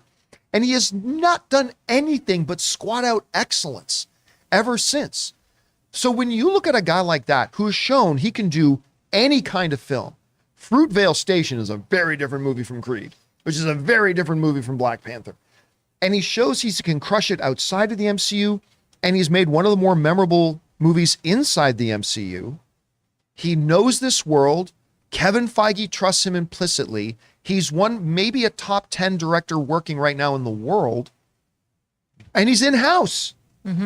Why not? So again, let me be very clear. I am not telling you that Ryan Coogler is directing Avengers Secret Wars. But I've heard the whispers too. That is certainly a possibility. But I will tell you this. I don't think there's a better choice. I don't think a better choice exists outside of the name Steven Spielberg. Other than that, he's the perfect choice for this, I think. And I think they'd be crazy. And right now, I would expect that he's going to be the name if it's a gig he wants. And I'm not 100% sold that it's a gig that Ryan Coogler would want. But at any rate, Chris, you hear about this idea. Number one, what do you think the chances are that a Ryan Coogler would be directing Avengers Secret Wars? But number two, and maybe more to our point here today, would he be a good choice to direct? Oh, I know that was. What's that? What happened? Oh, I'm just Recording. posing because the camera's on me. Oh, okay. Sorry. I'm like, I was hoping that if I did this, then now the Jonathan mic kind of. Something go wrong. Aaron's winding up for something here. Okay. Oh, no. All right. So, Chris, what do we got here? I mean, I think he'd be a great choice for this, and it would make sense to use him. Black Panther was an Academy Award nominated film. Why would you not want that director at the helm for this, right? If you're doing your next big kind of like tentpole film for your epic franchise, you go with somebody who's delivered before. And everyone is just kind of, foaming at the mouth about Black Panther 2. That trailer itself, the last one we got, so good. stunning. I was like, oh my Stupid gosh, good. it's Avatar. It's amazing. I love everything about it. So it makes so much sense. And to have a directorial debut, like a feature film debut, like Fruitvale Station, because it was all shorts before that for him. I mean, he is so accomplished in such a short amount of time. You give him the keys to the kingdom, I think he could do some really, really cool stuff and balance all these characters in a really deft way, the same way we saw with the Russo brothers, right? Because those movies should not have made sense having that many characters, that many leading types coming into play. I think he'd be able to handle that, the same kind of finesse. Aaron, what would you think about a Ryan Coogler directed Avengers film? I mean, selfishly, of course, I would love it. Selfishly, I want Ryan Coogler to be directing many, many more films. But again, I think that you hit the nail on the head when you said, if he wants it. Right now, the world is his oyster. And I think that he probably is getting inundated with projects that he really has his choice of. I see that coming up, he has something called Scenes for Minors, which is a television show that was announced that he's going to be directing, also, executive producing, also something called Wrong Answer, which, starring Michael B. Jordan, of course, which also very happy for that. Can't go wrong with Michael B. Jordan in your project. So really, this is his time to decide what avenue he wants his career to go in. Some people are saying, I don't want him to do another superhero movie because I want him to go back to his roots, such as Fruitvale Station, to show that he is a much more diverse director than just doing a superhero movie. But we know that he's a more diverse director than just doing a superhero movie. He's already proven that. So if he wants to stay in this genre because he wants to continue to elevate the genre and to elevate the quality of these films so that we don't have no names unnamed saying that they're just stupid. Scorsese. But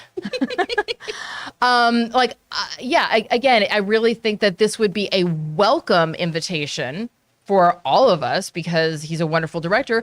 But again, it really just depends on how he wants the next several years. Because let's face it, it's several years. It is not like you're doing a movie that is, okay, I'm going to go do this movie that's going to, take maybe 3 months of filming and then I'll be wrapped up with the whole thing in a year and a half. A Marvel film is a huge project. And an Avengers film is a totally different animal. It is a beast that you are biting that off like for a minimum of 3 years, I'm imagining.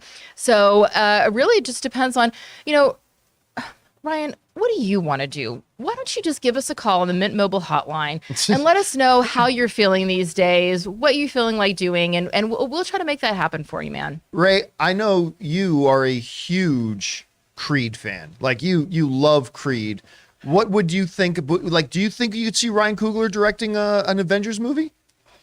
I could see him directing anything. It's all like Aaron said. It's all if he wants to take it. I'll watch anything this guy directs. I like his work. So let's if they want him, if Marvel's going to pick who they're going to pick, like they're not going to listen to anybody. If they feel if they feel he's the guy, then of course I'm going to ride with that. He's the guy then. I think all the criticisms will come after the movie comes out, if we like it or not. Then, but before then, sure, he's fine. I saw somebody in the live chat say, well, everything that Ryan Coogler's done so far has been very personal stories, and I just don't know that that's a good for something that's going to be on a larger scale, like an Avengers Secret Wars. And hey, actually, well said. I get where you're coming from with that, but I want to remind you of something that I bring up a lot. When Kevin Feige was sitting, I had sat down with Kevin Feige, James Gunn, and Chris Pratt, and I asked Kevin Feige, this is before Guardians came out, I asked Kevin Feige, hey, what on earth made you choose James Gunn, who I love Gunn's films, especially Slither. That's my favorite Gunn film still. So good. But, Slither's so awesome. Great soundtrack, too. But I said to him, James has never done a movie like this. So why, to you, did you think he was the right guy to do this? And I'll never forget what Kevin Feige told me. He simply said this: a good storyteller is a good storyteller, period. Yeah. If you look at the Russo brothers, the directors of You, Me, and Dupree, what on earth would make you think, like from an outside looking in, would make you think, yeah, these are the guys who do Captain America, the Winter Soldier, What? Nothing. If they could get that performance out of Owen. Yeah, woo! Well, I mean, Oh, yeah. Matt Dillon, I mean. But I mean, but, or Matt Reeves directing Road Trip I with mean, Breckin Meyer, who I worked with, and he's lovely. Well, he that did some movie other felt things good. though after that. But I mean, so he looked at the Russo brothers and he knew, no, I see what kinds of storytellers they are, and I know that will work here. So I think, yeah, if that's the case, I think it can work. I mean, also this Wakanda Forever looks like there's a war going on. It looks you know big what I mean? in scale, What if very they- big in yeah. scale. What if these rumors started because of like, wow, he did such a great job handling this war in this movie. Let's try to get him to do a bigger scale war. Because there's a new Namor's in this. There's another superhero. There's a lot of factors in this movie. Yeah, there's a lot of where moving they pieces. might believe in him to handle such a big project. Yep. Especially with everything that was going on. And by the way, how many people in the world have experience directing Avengers level styles of movies? You can count them on one hand. So, I mean, it is what it is. I think you'd be a great choice. Anyway, guys, questions for you. There are some whispers going around. I had heard them myself earlier that Ryan Coogler was going to end up being the director of Avengers Secret Wars. Whether that's true or not, time will tell. But theoretically speaking, how would you feel about that? Is he the right choice? Do you have some other picks, perhaps? Whatever those thoughts are, jump down to the comment section below and leave those thoughts there. Okay, guys, with all that down now, we are going to open up the super chats and we are now going to start hearing from you. What are your thoughts, theories, opinions, speculations, or questions that you've got about any or all the topics we discussed or others? If you've got them, now is your chance to start firing them in. Please be hesitant to put in multi-part questions. If you must, you must. But if you can get it into one, try to do it into one. It makes it a lot easier for everybody. Anyway, guys, before we get to those live questions, though, we're going to take a second, head on over, and hear from our sponsors, Mint Mobile. Hey guys, we want to thank the sponsor of today's episode, Mint Mobile. Mint Mobile offers premium wireless starting at just $15 a month. And now for the plot twist. I'm just kidding, there isn't one. Seriously, Mint Mobile just has premium wireless service from $15 a month. There's no trapping you into a 2-year contract or opening the bill to find these crazy fees. There's no luring you in with free subscriptions to streaming services that you'll forget to cancel and be charged full price for. I used to dread opening my phone bill every month because every time I was opening it, it was like playing roulette. I never knew what the actual price was going to be, and it always seemed to get higher. But not with Mint Mobile. Mint Mobile gives you the best rate whether you're buying for one or a family, and at Mint, families start at 2 lines. All plans come with unlimited talk and text, plus high-speed data delivered on the nation's largest 5G network. And if you're worried about the complication of switching things over, don't. Use your own phone with any Mint Mobile plan and keep your phone number along with all your existing contacts. So guys, get premium wireless from just $15 a month and no unexpected plot twists at mintmobile.com/Campea. That's mintmobile.com/Campea. Seriously, you'll make your wallet very happy at mintmobile.com/Campea. And thank you to our friends at Mint Mobile for being my phone service provider. Guys, I can't begin to tell you how much money they've saved me. It's been awesome. But also for being our sponsor here on the John Campea Show. Remember, guys, you can find links to all of our sponsors, including Mint Mobile, and the promo codes down in the description of this video. Remember, when you support our sponsors, you're actually supporting us. So go and check out our sponsors. We appreciate all of them, and we appreciate you. Okay, guys, with that down, let's now start hearing from you guys. And as always, we're going to start with our beloved channel members. Ray, what do we got? All right, Jesse Keller writes, John, thank you for being such an inspiration to me. I practically grew up watching you. The way you were with Al is how I'd be with you. If I ever got to meet you. Thanks for being you. Aw, dude, Love you, crew. Thank you. Thank you, man. That's awesome of you to say. And thank you for being here and being a part of our community. Thank you for being a channel member. And thank you for the kind word. That honestly means a lot to me. So thank you very much for that. All right, what's next? We have some coming in. TJ Slabdragon Watson writes, congrats on Al. Chapek definitely knows who you are. I doubt it. I highly doubt. Look, on the very, very off chance that Bob Chapek has ever even heard my name, he will instantly shit it out. He doesn't give a shit about me, so that's perfectly fine. But thank you. Yeah, the Al Yankovic thing was a dream for me. All right, what's next? KJ McGrew writes, hey guys, I was wondering if y'all had the chance to see the new show that Netflix dropped called The Imperfects. And if so, what did y'all think?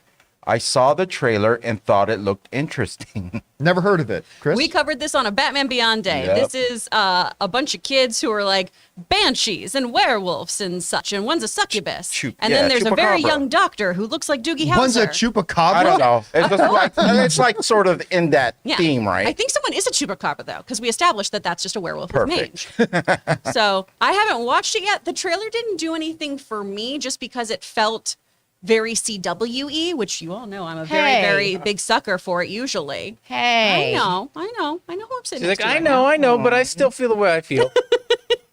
But it just didn't do anything for me. All right. So it says, after undergoing an experiment that gives them monstrous side effects, Abby, Tilda, and Juan just joined forces to hunt down the scientist responsible and force him to make them human again. Wow. Why All do right. people keep wanting to be Nice. human? It's not that great. It's fine. I've never Been even there, heard of done it. that. Netflix, once totally again, wanna be a doing such a chupacabra. bang-up Yeah. job of promoting their own content. All right, what's Human. next? All One right, out of 5 Fernando stars, would not Rodriguez writes, recommend. just to say thank you for the content. You helped us get through the pandemic. Glad to see the channel grow so much this year. I'm glad to be a member. Also, physical media for life. Wait, who said that? I was talking over when you said that. I Fernando wasn't- Fernando Rob. Rodriguez. Fernando Rodriguez. Hi, Fernando. Thank you so much, Fernando, for that. I appreciate that. And yeah, listen, we're going to go back to this all the time over the next couple of years. I will never cease my incredible gratitude for all of our viewing community who were there for us during the pandemic, because man, the pandemic was a rough ride. Because it was like being ESPN during that time, because we are a movie show when no movies were in theaters, no theaters were open, and no movies were being made. It was real rough go. And the only reason this channel is even still here is because you guys kept coming back every day. So thank you guys for that. I would like to add to that physical media thing. There's this game coming out called Construction Simulator for the Xbox. It's only digital. But Yeah, more games are going to be like that. it's releasing in Europe. And so I ordered the physical copy from give- Europe, to give baby. to Rob. Why Is not it a just video download the game where digital? you like build things on a construction Yeah, site? like 4 players. You get to use cranes and stuff, build that sounds malls. cool. It's But gonna be why cool. not just buy it digitally? Because I like to trade in games. Oh, okay. Yeah, that's a All good right. reason. That's a good reason. All right, All what's right, next? Chris Patek writes, John and crew, it's game day. Game day. What are the Game odds day. Daredevil shows up tonight? Big surprises. Glad you met Weird Al. I think I you mean would tomorrow say morning. this. Now, Charlie Cox has confirmed that Daredevil, unlike Wong, is only going to be in one episode. So I have a feeling that's going to be saved for a little bit later. We're at the midway. We're about at the midway. We are at the midway point now. So I think they're going to save for a bit later. So my guess is we're not going to see Daredevil tonight. But at this point on, there's only, what, 4 more episodes left? 5 more episodes? I think 5. How many episodes are we Is through it so far? 8 or 9? Because you've done 4? I think it's 9. Yeah. I think it's 9. Anyway, I'm gonna guess that we're not gonna see him tonight. But hey, never know. Fingers crossed. All right, what's next? I think that's it. Okay, no, I got no, 2 you got more. one more? Tyler Odom writes, hey, John, I just landed in Canada. I'm in Banff. Banff. While it is not my home and native land, it is my favorite country. I just wanted to wish the best to you and your team and family. Have a great day. All right. First of all, I just want to shout out thank you to everybody in the live chat, Menantra, Dominic Martinez, Angel, everybody's letting. So it is 9 episodes. So thank you for letting us know that. I've never been to Banff. I love it. Banff. I've been there What do I twice. think? I've been there. I've been there once, but it was only because I was doing an excursion from Saskatchewan into Vancouver. But Banff is the most beautiful place on earth. Anne is constantly wanting us to take her. I've just never been able to make vacation time to do it. But Anne and I are going to go to Banff for sure. If you guys have never seen, guys, look up pictures online. If you want the actual physical proof that it is the most beautiful place in the world, just go online, look up pictures. We got to go there. And I'm so envious that you're hanging out there. With Canada everyone. is really. I mean, You're shooting your show up there. Right now. I get to go to Vancouver at least once a month, and I want to move there. So if any of you are Canadians and you can marry me so that I can move there, I will totally divorce my husband and leave my child for you. Oh, I'll be Joey Bishop. Shout though, out so you to guys This like is the Mother of the Year episode. What's up, Tom? Shout out. the town is called Banff? Banff. BA. NFF. Yeah, it's an Like- N. like not- badass? not- like Oh, it's like an N? like Okay. Emerald. Banff. Bam. Okay. N. B-A-N. Okay, I thought it was the badass mother. I've actually okay. stayed at that Chateau Lake Louise twice. That is one of the best places on earth. Fancy. You Awesome. stayed there? Stayed there twice. At the Chateau what? He's got that sweet Batman money. I know, man. Oh, wow. That's sweet Batman money. This is why we take all of our investing advice from Jonathan Voico. Yep. Wait, All is, right. is it overrun by wild boars, or am I looking at the wrong place? There's That a lot of sounds bears It's there. part of but- its charm. Okay, Yeah, okay, Adam- we're running Adam behind. We're running behind. What's Okay. next? Canada's great. What's next? Adam Mooney writes, "Hey John, when do you think you guys will do an in-person event again? Would love to attend a TJCS fan screening with the whole crew, maybe Wakanda Forever or Avatar 2." You know, I definitely think so. We have done on a couple of occasions where we've had a theater either given to us or that we've booked out to do fan screens. I think the next one we're going to do is Avatar would be amazing. Well, I think I would like to do Avatar, but I think the first one we'll probably do is I'm planning on doing an in-person fan screening of my documentary, Movie Trailers: A Love Story, and getting some of the people who participated in it to be there, maybe do a little bit of a Q&A. So that'll be done in the LA area. Keep your ears open for when we announce that. But definitely more actual, like maybe Black Panther, maybe Avatar. We'll definitely do more fan screenings for that as well. All right, is that it? Last one, Eddie K. He writes, "Hi John, can you elaborate on your meeting with Weird Al? Did you chat with him, or did you just can't think of anything? Thanks." No, did not. It was like an assembly line. I was able. They had the people with VIP passes got us in this line. We got to go in. We had like 5 or 10 seconds with them, pose for a picture.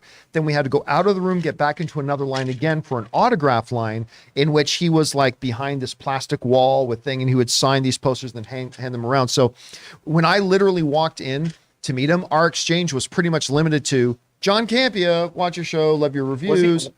Was he standing? Yes. He's tall, right? He's a tall dude. tall. Yeah. And then I said, man, I've been at some premieres with you, never had the guts to meet you. He goes, well, we're here today. And I'm like, yeah. And then we took our picture. Then I had to move. And then when I came back in to get the poster thing signed, he was like, dude, I would just like to love to hang out and chat for a while. But unfortunately, we got like, there were still like 60 people behind me waiting. And I'm like, no, it was just another time. But hey, guess what? I got passes to go to the Weird Al Yankovic story premiere, Los Angeles premiere. Yay! So suddenly this morning I got those. So I And was to like, those 60 people, you're dead to John. you're dead to me. Dead to me. All right. Let's the get thank over you. now to our super chats, shall we? Aaron, what do we got in our super chats? This comes to us a $10 super chat from Zin Vendetta, who says, "Hey, John, I also was at the Weird Al concert last night, and I also had a blast. Great show. I'm happy you got to meet him after so long and that he recognized you, which I imagine was surreal for you." I'll tell you what, I actually saw that picture online. That's in Vendetta posted online last night. And here's a little hint. You can actually see me in that picture, saying if you blow it up and go right to the front, look at the very front, there's one guy whose face is to the side. And that's me. I'm actually in your picture. So That's I'm so glad you weird. had- He was it was looking a for fun the exit. concert last night. It's a fun concert last night. I was probably talking to Ann or something like that. All right, what's next? Can we also just say that that is actually not a one of two? It's a one of one that is just. Well, you mismarked? just said it. Yep, there we go. Okay. Andy, this is now a one of two. So happy that you finally got to interact with Weird Al, John. To be honest, how you felt about Weird Al when seeing him last night is very much how I felt when I met you at the Batman fan screening. I Oh. was so nervous that I could barely utter the words to ask you for a pic. Thank you so much for it. By the way, I was going to say bring on the filthy. Thank you so much for it, by the way. Oh, well, thank you so much for that, Andy. I love when people, Ray? Is this the same Andy that writes in jokes in the Riverdale? Yeah. So It was we've his met this Andy, Yeah. this infamous Andy. It was I'm his trying to figure out who he birthday. It was. was his birthday at the Batman Oh, screening. 'Cause oh, he was seeing that's this, and then he was going to go to the strip Andy. club. I got you, Yep. Andy. Hi, Andy. Got it. Okay. You met my baby. Yeah. I listen when we're out at events and things like that, and people come up and introduce themselves. It never gets tired for me because you guys, when you do that, you make me feel like a rock star. And like I'm a Canadian kid who just had a laptop and a webcam in a spare bedroom to do stuff. And the fact that you guys come up and say hi and stuff like that, you have no idea what how that makes me feel. It's amazing. So thank you so much for that, Andy. We appreciate that you were there for that. People have recognized me because of Joey Bishop. They'll literally be they'll see Joey and then they'll look at Tom and they go, "Is that?" And he goes, "Please go say hi to her." Well, She will-" Tom got, I think it was Tom said to me that I think you guys were either in New York. We were in Detroit. We were in Detroit. So Tom's like, yeah, so we're getting out of a cab and going into the hotel or something like that. And somebody came over. It's like, are you Aaron? And I'm thinking, oh, they recognize her from her TV shows. Like, you're Aaron from the John Campea Show. Oh, I get way more recognition from the show than from anything that I've ever done. You know what my favorite part about meeting the fans is when they go up to me and they're like, what should I say to John? And they just talk they just talk about you. That makes me feel good so much inside. Thank you. Thank you. All right, what's next? This comes to us from Al Renshaw. Do you think that Eli Bradley will team up with Sam in Captain America 4? It could help to lead the Young Avengers. I'm still not convinced there's going to be a Young Avengers, straight up. But listen, he's in the show. They've confirmed that he's there. His character was, I think, the most fascinating character, most interesting character in Falcon and the Winter Soldier. So I don't know that we're going to see him get into any fisticuffs, but I think he's going to be the Yoda. I think he's going to be the wise one that they go to for input. But who knows? I'd love to see him throw down. I mean, he's clearly still got his powers. I want to see him punch some people. Yeah, that would be kind of fun. All right, what's next? This is from JCSC, who sends in a super chat and said, have you watched the new God of War Ragnarok trailer? Yep. I know John Campea is mostly interested in the cutscene movie, but it looks like they're going all out. It looks awesome. Yeah. The line of the year is death can have me when it's earned it. I'm like, whoa, don't say that again. Mufasa, Mufasa, Mufasa. It was like, I got chills from that line. You took a look at it this morning as well, Chris. What do you think about it? To Aaron, yeah, it looks fun. Looks very, very exciting. There's a lot going on. I was just like, where are we? There's so many different worlds. It's like at one point they're in Antarctica, at another point they're in the desert. But there's a lot going on there. I need a little storyline. That arrow shot though was Tom could play Kratos. What's that? Put it out in the universe. Tom could play Kratos. Tom could If play he got a Kratos. little bit, just a tad bit bigger, he's got the height. That is Tom Degnan, Degnan. Yes. You can IMDb him. He has good credits. Yes. All right, what's next? Give my husband a job. Stubble McShave says, theory, Halbrand is Ghost King under the mountain. The theory right now that I have heard is that he's the Witch King of The Witch Agmar, King, right? That would make sense because it sounds like he's going to be one of the kings of men. They, of course, are the ones who get the rings. They're the ones who turn into the ring wraiths. And I have a feeling that's who it's probably going to be. Do you concur? That's what I think, yeah. Yeah? I concur. I concur, right. Doctor. What's next? This comes to us from Sam Fisher, one of two. I don't think the stranger is Sauron because someone pointed out to me that part of the reason it's Frodo and hobbits, but that part of the reason it's Frodo and hobbits that destroy the ring is that Sauron practically doesn't even know they exist. So why would that be the case if he spent time with halflings when he first came to Middle Earth? Remember, there's in something that has the lifespan of thousands and thousands and thousands of years, stumbling across, and by the way, these are not hobbits, these are Harfoots. So stumbling across them and spending even a year with them is less than a moment for you and I passing by somebody in the street. So listen, I'm not saying it is going to be Sauron, but I don't think that detail excludes it. I don't know, Chris, what do you think? I mean, I really, really am leaning more towards like a blue wizard type. If we're sticking to the actual timeline and the ages, which I mean, I know we're playing fast and loose with that. And then if we do kind of fan favorite, then it's going to be, it's Gandalf. And that's why he first gets an affinity for these tiny creatures. All right, what's next? This comes to us from Jay, who says, over under 60%, the reason why Wong was late to Blonsky's parole hearing in episode 3 of She-Hulk was because he was binging The Sopranos. No, it's 100%. If you go back and watch the scene when he finally shows up to the hearing, you see he is coming from that TV room. He was 100% watching Sopranos. 100%. And I'm glad you caught that. All right, what's next? This is from AK Anomaly, who says, Kiss Kiss Gangbang officially hits theaters next week. Oh, sorry. I meant Don't Worry, Darling. You know, with Don't Worry, Darling, this is a reality in the way the world works. All of the nonsense surrounding the film has completely dominated the discussion about the film. And now, whereas a month ago, we heard tons of people talking about the film and looking forward to seeing the film. I've heard no Nothing. talk about it lately. None. So it's just unfortunate that the old saying of no publicity is bad publicity. No, that's not true. It turns out that's not true at all. It's going to be really interesting to see what kind of numbers this movie does. Yeah. Listen, this was never going to be a movie that was going to open to $200 million anyway. It's not that kind of a movie, but it definitely was going to, it was a movie that I assumed was going to be a critical darling, that was going to be in talks for award season perhaps, and that was really going to be the next step in Olivia Wilde's career as a director, which coming off of Booksmart, she, was in a prime position. I was actually having a conversation with Tom the other day about like, what happens next for Olivia Wilde? Like, what is the next step? And he said, astutely, he said she's going to go into Hollywood purgatory for 4 years, and then she's going to come out and someone's going to give her a shot to do something really amazing, and then she's going to redeem herself, like happens with everyone who has, moments like that.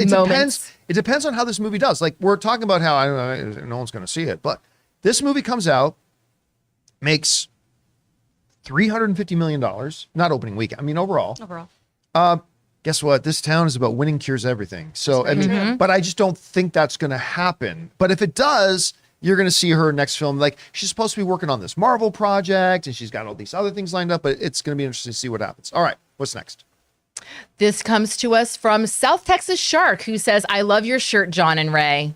Well, we don't have the same shirt. This is... Yeah, Ray's shirt is... John's wearing church clothes. Yeah. church clothes. Is that Cookie Monster? Yeah. Cookie Monster. I couldn't see through his name tag, through his name bar. Can I, Mr. Hank Dunn? I missed his premium or member chat. I just want to read it real quick. I'm sorry. He writes, Clerks 3 was really good, and that it even got him to cry, and that he loves this crew. Yeah, I've heard nothing but good things about Clerks 3. I actually have it, but I haven't watched it. I think I'm going to before She-Hulk tonight, because She-Hulk doesn't come out to midnight for us. I think I'm also probably going to be watching Andor tonight. What? He's got all the movies. So yeah, I got a lot watch The Descent. Wait, you have Andor already? Maybe. Oh, what? I've got a lot to watch tonight. I'll give you a call to come over if I do. How about that? All right, what's next? This is from Joseph Sanchez, who sends in a $10 super chat. Thank you. Watch the first 7 episodes of the new Cyberpunk Edge Runners anime on Netflix, and I love it so far. Really hope that they do more with this world, because I really liked the game as well. Again, Netflix doing a bang-up job of making sure nobody's heard of these shows they're putting out. I've never even heard of this. Yeah, They're someone wrote terrible about at it marketing the other this stuff. day. Somebody else brought it up. Yeah, the other day? remember they were saying, "Oh, did you see that?" That was for this? Oh, it reminds me of Akira or something like that. Well, listen, if we hear from more of our audience writing it, I mean, listen, that's what happened to me with, damn it, what's the Amazon sci-fi one? The Expanse? The Expanse, thank you. Oh. That's what happened with The Expanse and Harley Quinn and stuff like that. Is that enough people kept writing in that I checked it out. So if we keep hearing from people about that, I might have to go check it out myself. All right, what's next? This is from Seconds from Disaster. The townsmen in episode 4 seemed more concerned that Rhaenyra won't be a powerful queen rather than being a woman. Think she will focus on being powerful? I think she took that to heart.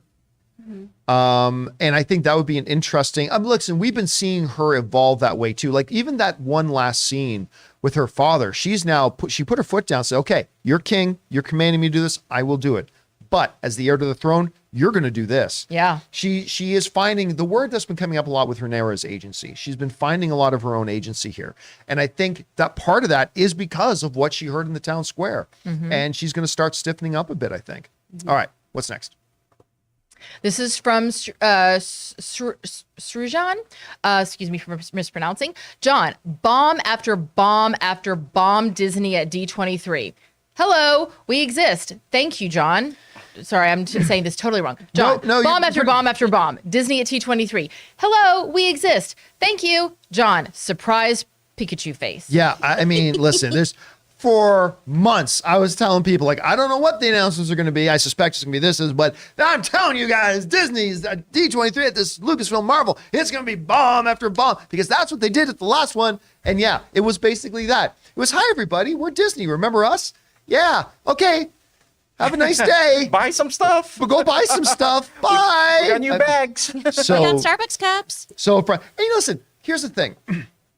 was having a chat with a friend of mine about this the other day, because a friend of mine pushed me on this a little bit. They said, I don't see you get that upset like when Paramount drops the ball or when whatever. That's because for the most part, I don't care when Paramount drops the ball.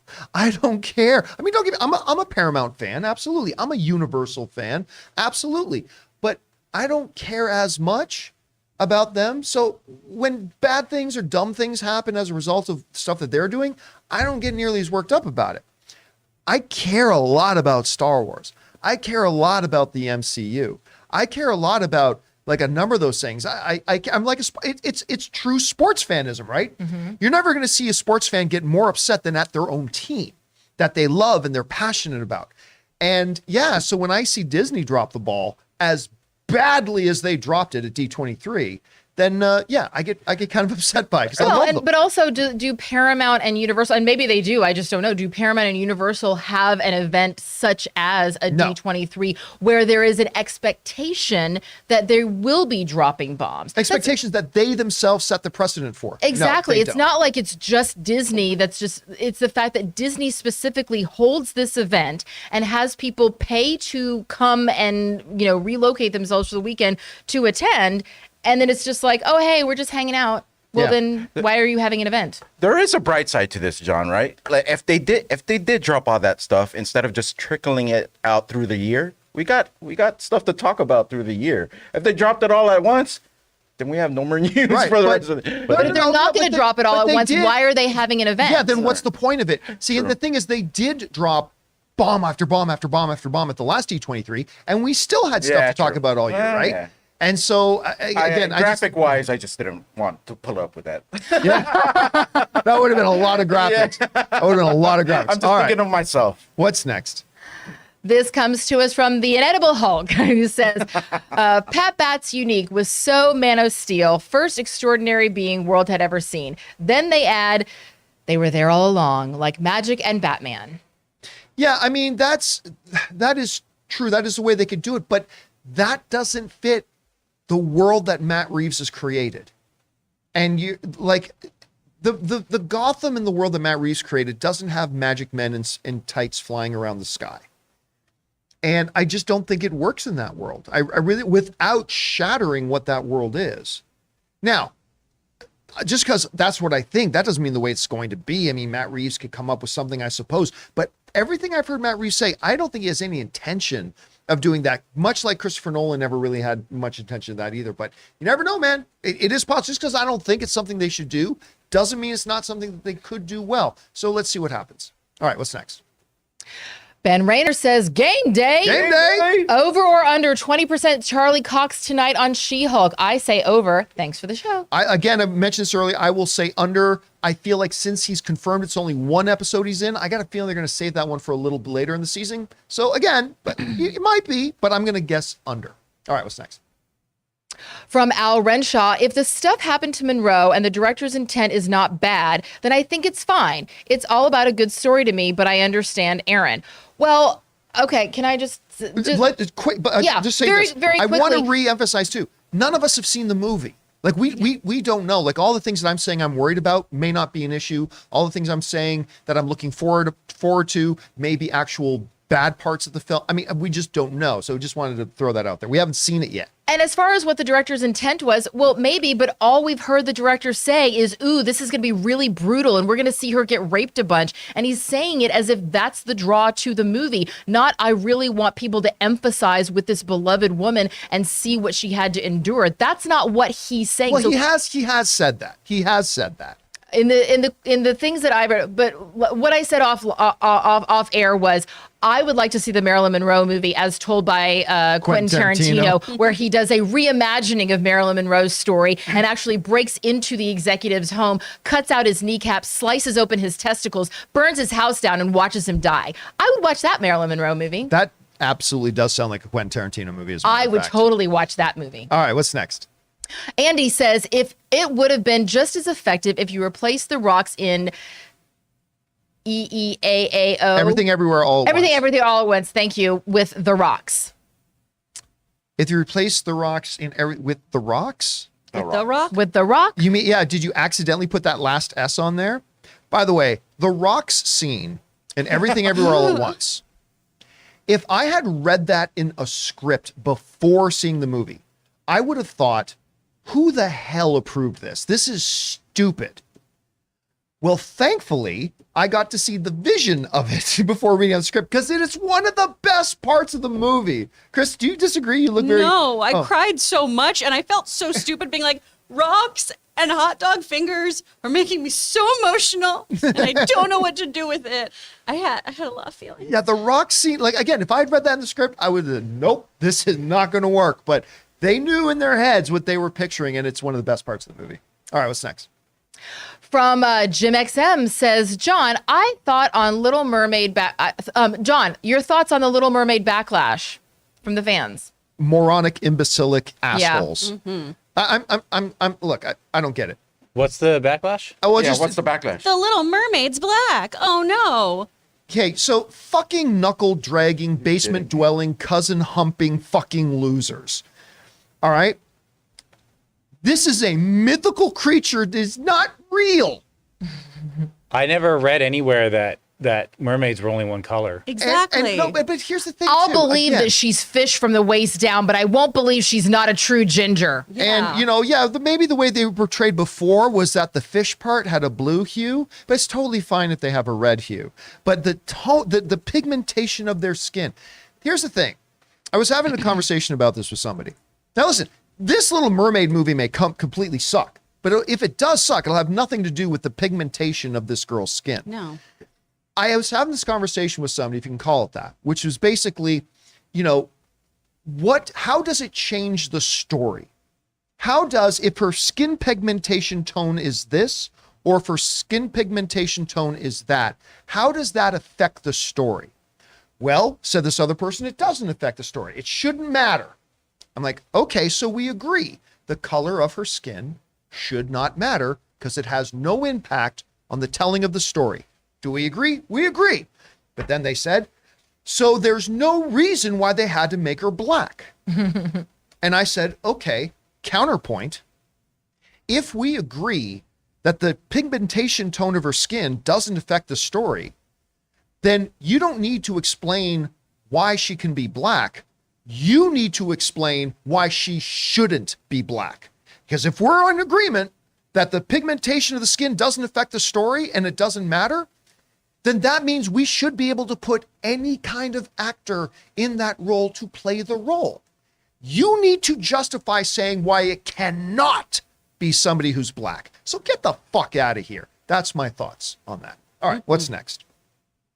Suthia said, Arkshay says, Laxman sent in a super chat. Thank you so much.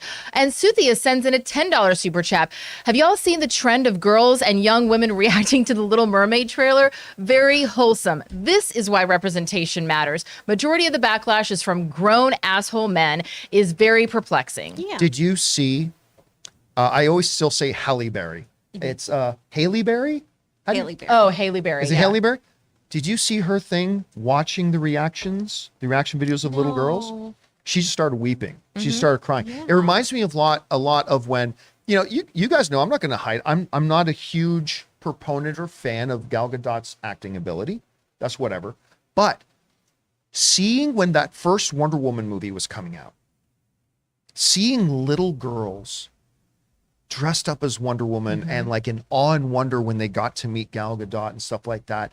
I'm like, that's right there. And I remember seeing one picture of that. I'm saying, that is the magic that I felt when I saw Star Wars for the first time. When you see something on a screen that makes you feel like you're a part of it, regardless of what that is, it opens up your imagination in ways you can't possibly fathom. And to see the little girls' reactions to this, it was kind of inspiring. It reminded me of that Wonder Woman situation. Yeah. Beautiful compilation. I shared it on Instagram today. Did I you? watched it last night and was just, I cried everything. So I was just crying, and we were watching Muppet Christmas Carol. There's I'm a nightmare. tough pills time for for that. Chris. I have Yeah. extras. Yeah, I'm just very emotional. All right, what's next?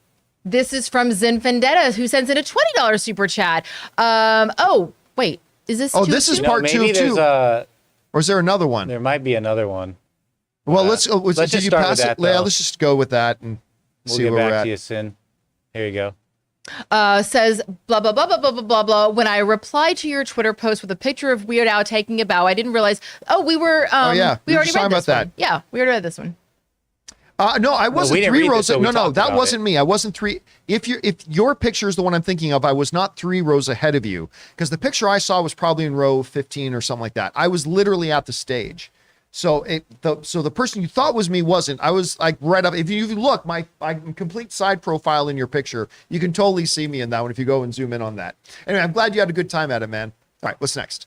Sam Fisher says, another theory I just heard about Halbrand is that he is the king of the army of the dead, the ghost army who helped Aragon in Return of the King. I don't think I buy that. I think I'm far more in the camp that he is one of the original 9, the kings of men that's going to be turned into Become a a ring wraith. Nazgul. Yeah, I'm far more on board with that. That's okay, but I don't think that one lines up as much. I mean, you never know though. Yeah. Never know. All right, what's next? From Attack of the Mushi says, I'm free of the big C, COVID, not chlamydia. Also, Yay, you on still both work on the counts. so you chlamydia. still have chlamydia? Is that just Wait, yes, still have chlamydia, but COVID free. Get out there. word structure matters? I'm free of C, not of chlamydia. No, congrats on getting over COVID. I mean, it's even like, I think I remember you saying you had been vaccinated, so that was probably going to make your ride a lot easier through it, but I'm glad you came through on the other side of it. All right, what's next? From Jason DeMasi, who sends in a $10 super chat. I saw Clerks 3 last week during its road tour, and it was the perfect ending to the trilogy. It was hilarious, super meta, and heartfelt. Kevin Smith warned us we'd cry, and we all did. Tell you what, I love hearing all of this because you guys know how special Clerks 2 is to me. And I saw the trailer for Clerks 3 and I didn't like it. I did not like, you guys remember, we talked about, I did not like the trailer for Clerks 3. So I haven't had a chance to watch the movie yet, but it makes my heart happy hearing everybody talking about that it's really, really good. So I'm excited to sit down and watch it. All right, what's next? From Christopher Mendez says, can't wait to see Aaron and Chris watch The Descent. Man, That's going to be so fun. I can think wait. that is going to be like the most watched video on our channel when you guys watch The Descent. We actually have to schedule that. Do we though? Yes, we do. We got to Becoming schedule real, that. Chris. It's going to be so good. Look at her face. it's not gonna. All right, what's next? So Eric the Red 06 says, how does AG1 taste? Thinking about trying it out. Okay, so Athletic Greens, who are one of the sponsors of our shows and one of the things that help keep me alive because I don't eat nearly enough vegetables. Athletic Greens, everybody I know who takes it thinks it tastes anywhere from pretty good to okay. I'm not going to lie to you. I am not the biggest fan of the taste of it myself. Everybody else seems to be fine with it. Everybody else seems to be fine with it. I'm not a big fan of the taste of it, but I'm a big fan of what it does for me. And I'm a big fan of how it makes me feel once I drink it. But again, don't listen to me about how it tastes. Everybody else I know who takes it seems to think it tastes perfectly fine. But for me, it's whatever. But if it was just a drink, without all the benefits, I don't know that it would be my number one beverage of choice. And here's the good thing. If you just mix it in with your aviation gin, you won't Then taste you're it at all. good to go. Great. Aviation gin, shot of the day, ladies and gentlemen. All right. Athletic Greens. It's whatever. It's whatever. All right, what's next? From Sam Fisher says, I really hope Werewolf by Night has practical werewolf transformation scene to rival an American Werewolf in London. Yes. They'll do whatever looks best. And let's be honest. We have all seen some practical werewolf transformation stuff in movies that looks terrible. So they'll do whatever it looks best. What more people are concerned about right now is that it's listed as a comedy. But you weren't here when we talked about that, were you? Rob and I have talked about it. Oh, you and Rob, though, did talk about it. Because I love that it's this kind of throwback Boris Karloff-y kind of thing. And I would love that kind of practical, slow, we've just added some more makeup transformation. All right. I dig that. What's next? From Allison Hoffman. So I just learned Matt Smith was in Morbius. Yep. So now every time I watch Damon in House of the Dragon, I always giggle because I think of that Milo dancing. Laugh my ass off. Yeah, that I have a feeling, poor Matt Smith, he can go on to win more awards, maybe even an Oscar someday. But that clip of him dancing in Morbius will always follow him. Yeah. like bad stench of rotten sausage. It will follow him forever, unfortunately. But it is what it is. But he's still going to win awards. He's great. Yeah, he's an incredible actor. All right, what's next? From Jim XM, John, thoughts on Oh, we already had backlash that. from fan? Okay, we did that. Oh, whoops. It jumped. Let's see. We're at Jim. Here we go. Jim 1. Ratings for the Emmys were the lowest ever. Is there any way they can win back viewers, especially as younger generations now watch less network TV? Here's the funny thing about that. I read that number, and I remember that my first thought was this. I didn't even know when the Emmys were until the morning it was happening. I saw some stories come out about who are the front runners going into the Emmys tonight. I'm like, I didn't even know the Emmys were tonight. I work in this industry. I didn't even know the Emmys. I don't know if that says more about the way they marketed the Emmys or if it says more about me, but I had no idea. And you know what? A lot of people I talked to were like, oh, wait, the Emmys were last night? What? Like, people didn't even know. They did not. Listen, I'll be honest with you. I straight up don't think I saw one commercial for the Emmys. I honestly think it's not hyperbole or anything. I don't think I saw a single promo for the Emmys. I did not know when they were happening at all. And with the type of shows that are out right now, the fact that you had Yellow Jackets and Stranger Things and Succession and Better Call Saul, the fact that you had all these shows in the running for best show, Ted Lasso and the comedy thing, you'd think that there would be a decent amount of people watching it. But I work in this industry. I didn't even know they were on that night. I don't know, Chris, what do you think about it? I mean, I also was like, oh, the Emmys are on, because my neighbor was like, are you watching? No, because I also don't have cable. I can't watch it till next day on Hulu, because I'm one of the ones who's not going to pay for live TV. Dang it, I'm cheap. But we're in such an embarrassment of riches when it comes to television. We're in this renaissance of television programming.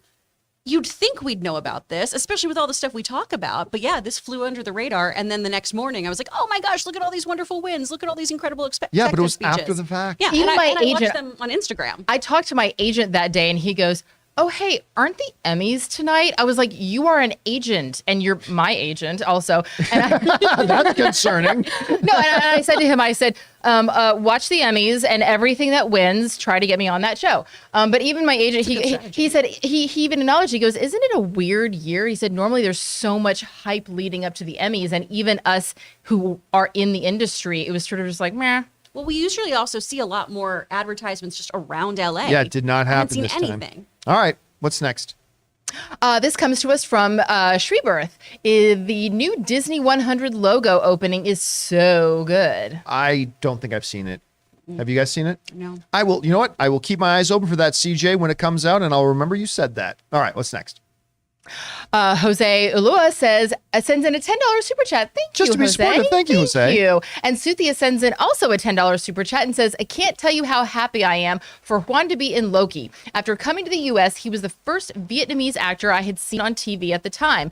Temple of Doom, and The Goonies. I have been waiting for his return. Oh, yeah, I saw that. Did you see?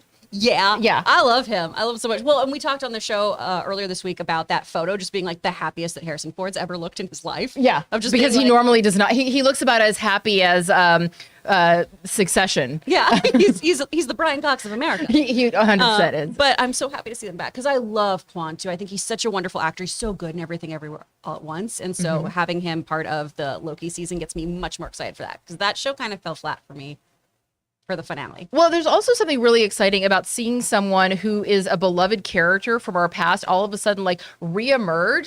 There was never a moment of like, hey, whatever happened to, but they just kind of like lived their life, and then all of a sudden you're like, oh my god, I totally didn't even realize that you're here. He was doing tons of stunt coordination and stuff like this and doing all this other stuff. And then what I've read is that when Crazy Rich Asians came out, he was like, that looks fun. I'm bummed I missed out on that. I want to get back in the game. Which I love. Fantastic. I love if that's a true story. I'm waiting to have that Rick Moranis moment. Yeah. Oh. Okay, what's next? This comes to us from Sam Fisher, who says Sleeping with Cole is going to come back and bite Rihanna. Sleeping with Cole is going to come back and bite Rhaenyra. I was going to say Rihanna. Right, bite Rhaenyra hard. I think it would be different if she was queen, but she is still the princess. I don't really see why sleeping with him is going to come back. And I mean, obviously it's going to because of the nature of the show and it's going to get all like crazy and convoluted. But I mean, her dad did arrange for her to have an abortion. So I feel like it's all just going to be wrapped up in a nice little tiny bow and we're all just going to be able to move past it. But I think he's going to catch some feelings and that's where it's going to get a little messy. She got her plenty, but it does affect, his vow of chastity as a knight. And they're dynamic because they were building a friendship. So I'm interested to see how that plays out now. Now that they've slept together, are things going to be weird? I mean, well, but the thing of it is, they already established from episode 1 that there was going to be some sort of romantic thing. Yeah. I literally, the second that he rides up and he's like, "Can you put a wreath around my thing?" Which was totally a metaphor. Like, I mean, it's for what, Aaron? All right. Hot dogs and donuts. What's next? Manscaped. What's next? From Kenzie Brumley says, Aaron, I highly recommend Love Marilyn. The documentary uses her diary and notes as well as interviews with her friends. I will absolutely check that out, being that it's a documentary. By the way, there was another great Marilyn Monroe movie. I think wasn't Michelle Williams? Yeah, it was my week with Marilyn. Is that what this called? Okay, yeah. Yeah, but again, it was from the perspective of it was like, a man's perspective of his admiration and his love. Did she get a nomination? I thought she got an Oscar nomination for that. Mm-hmm. Yeah, I thought she did too. Okay. All right, what's next? I would love to see a movie about her, a behind the scenes of her and Betty Davis, because apparently Betty Davis hated her in All About Eve. Shocker. This comes to us from Hulk Smash Yo Mom, says, all I have to say is Ryan. Okay. I'm guessing Coogler. Oh, Coogler. Oh, yeah, okay. Coogler. I'm like, are we talking about Reynolds? Ryan Gosling? Okay, Coogler makes sense. Mm-hmm. Coogler makes sense. Yes, I agree. All right, what's next? From Camilla Muriel says, love your show, guys, since AMC Movie Talk. Oh, thank you so much, man. Yeah, I mean, it always surprises me. First of all, you people have been watching us since Collider, and then even before that at AMC. But when you get into the real OGs is when they go back to For Your Consideration, or even I still have some people come back at me with the movie blog days. I mean, when people, I know that's a real OG when like people start throwing movie blog at me. That's pretty fun too. That's when I met John. Yes, it was. Yeah, it was during my movie blog days. Tom goes, so how long has John been doing the show? And I go, well, I said, I guess you kind of consider it like way back from the movie blog. And he was like, what's the movie blog? And I go, oh, child, sit down. Let me tell you a tale. The movie blog days. Yeah. All right. What's next? I mean, I've actually been following John since he was laying asphalt in Canada. That's right. I worked road construction when I was in high school. As a kid. But before that, he was breakdancing. And if any of you out there have video of that, again, we will pay. We will pay big money when we get it from Jonathan Boyko. People find it hard to believe, and I understand why. I used to be a professional breakdancer. I don't understand. I am not surprised. I know that does not fit the image you see before you today, but I had the bleach blonde on the sides of my hair with lightning bolts shaved into it. Oh, my God. Oh, yeah. And those videotapes, they're like the Raiders of the Lost Ark at the end with the Ark of the Covenant. It is safely stored away in a box at the Campea Ranch up in Canada, stored safely away, never again to see the light of day. But they are there. I might have to make a trip over to Saskatchewan next time I'm in Vancouver, because, they're right by each other. This comes to us from Sam Fisher, who sends in a $10 super chat, along with all those other wonderful super chats. Thanks, Sam. John, if Zaslav came to you and said, Warner Brothers wants to make the next award-worthy music biopic, which artist do you pick? Is it U2? I understand this could fall under your any actor in any role rule. Not really, because listen, I'll be honest with you, quite frankly, I don't think the lives of musicians are all that interesting. And they're a lot more interesting than mine. And here's the thing, the ones that are, and they've made biopics out of, they've all been the same story. It's musical prodigy who does not come from a place of wealth or affluence, but because of their talent, they catch a break and they quickly blow up into one of the biggest stars in the world. But then the excesses of being one of the biggest stars in the world, with drugs alcohol, and other addictions, women, things like that, almost leads to their ruin, if not for something that then happened that leads to them being thing. I could have just explained to you, Rocket Man, Walk the Line, what was the Queen one recently, Bohemian Rhapsody. I mean, that's the thing. Like, the musician stories that do seem to be interesting, they're the same story. Would you say that about Ray? Ray was a little bit different. But that's why Ray won Oscars. That's not this Ray, who's sleeping right now. That cat was wonderful. But maybe one of the reasons is the one reason I would say U2 is not because they're my favorite band of all time, but because that is literally a band that has tried almost my entire life to literally try to change the world. They've tried to feed hungry people and fund AIDS research and do this and do that and work with this and work. I mean, they've literally tried to use their entire time to change the world and save the world and all that kind of stuff. So I'd probably be most interested in a U2 biopic. All right, what's next? Bond Presents sends in his $10 super chat and says, The Whale is adapted from a play by the same writer, Samuel D. Hunter. It's one of my favorite plays, and I think we're all going to be blown away by how good it is. Well, I don't know how blown away we're going to, at least I don't know how surprised we're going to be by it, because all the reactions have been sky high. Yeah. Great. And if it does get nominated for screenplay, you're right, it'll be under the adapted screenplay category. But I mean, just hearing all the reactions and all the responses, I getting very, very excited to see this. This is the one with Brendan Fraser, for those of you who don't know what we're talking about. So totally stoked for it. And cute little redhead from Stranger Things. Stranger What's her Things, name? Max. Sadie think of her last Sadie name. Hawkins. Is it Sadie Sink? Sadie Sink. Yes. There we go. Love her. Yep. And she, of course, is Max in Stranger Things. All right, what's next?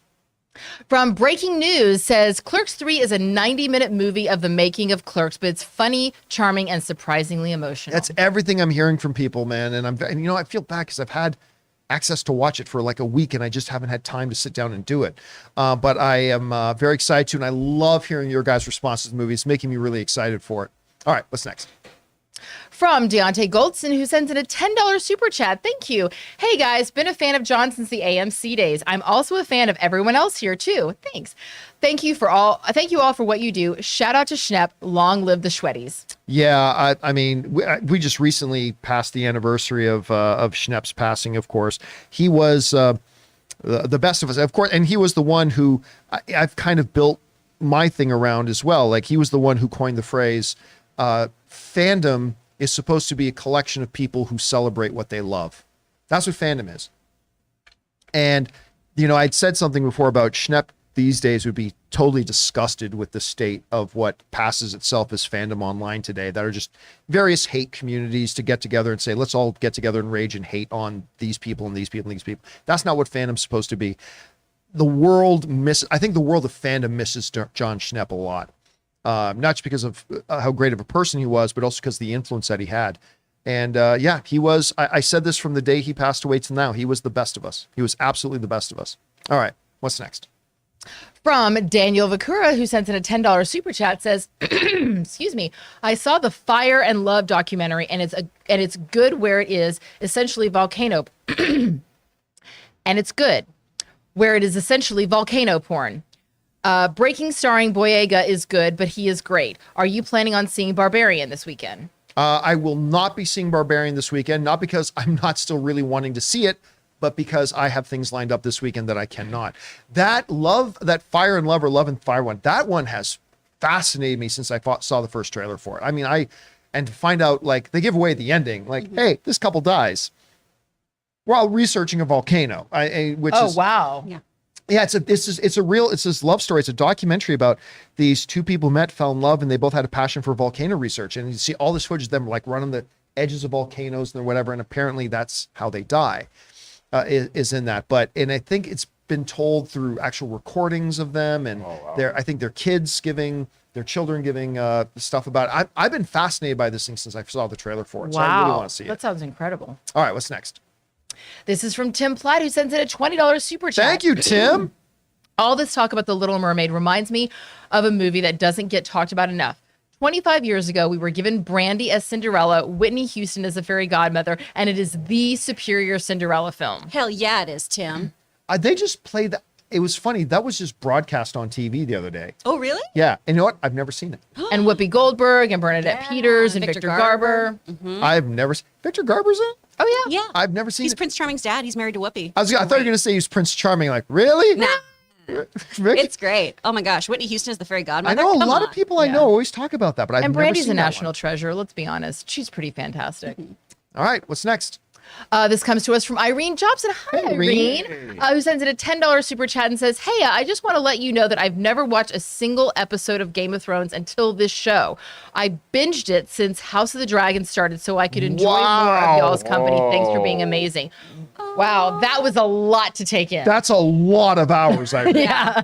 That is a lot of hours. If you were able to get through the whole thing, and that tip of the hat to you, my friend, that's you just impressive. like, Brad, watch our children. Eat the babies. One of the really good things about House of the Dragon is that I don't think you need to have seen Game of Thrones in order to appreciate Right. it. But like a lot of MCU content, you'll get more out of it if you had seen it. Like a lot more of the references will have more meaning for you than if it didn't. And I think that is awesome that you binged the whole thing. I hope you enjoyed it, Irene. Thanks for sharing that. All right, what's next?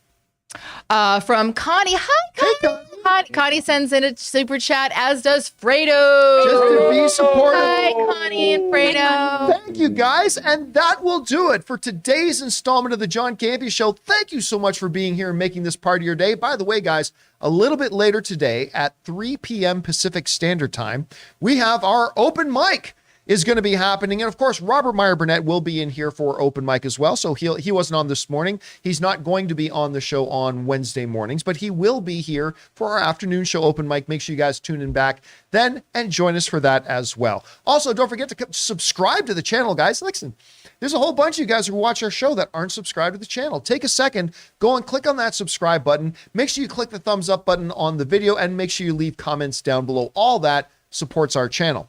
So for now, I want to thank everybody who was in the room. One, Miss Chris Carr, the wonderful Aaron Cummings, and of course, the adorable Joey Bishop in their little outfit. Ray Ora back there who's been joining you guys in the live chat. And Jonathan has stepped out. So Taylor's been back there who's been helping Jonathan out. He's still got the thing there. And of course, my name's John Campea. That'll do it for us for now, guys. Thanks a lot for being here. And until next time, my friends, bye-bye.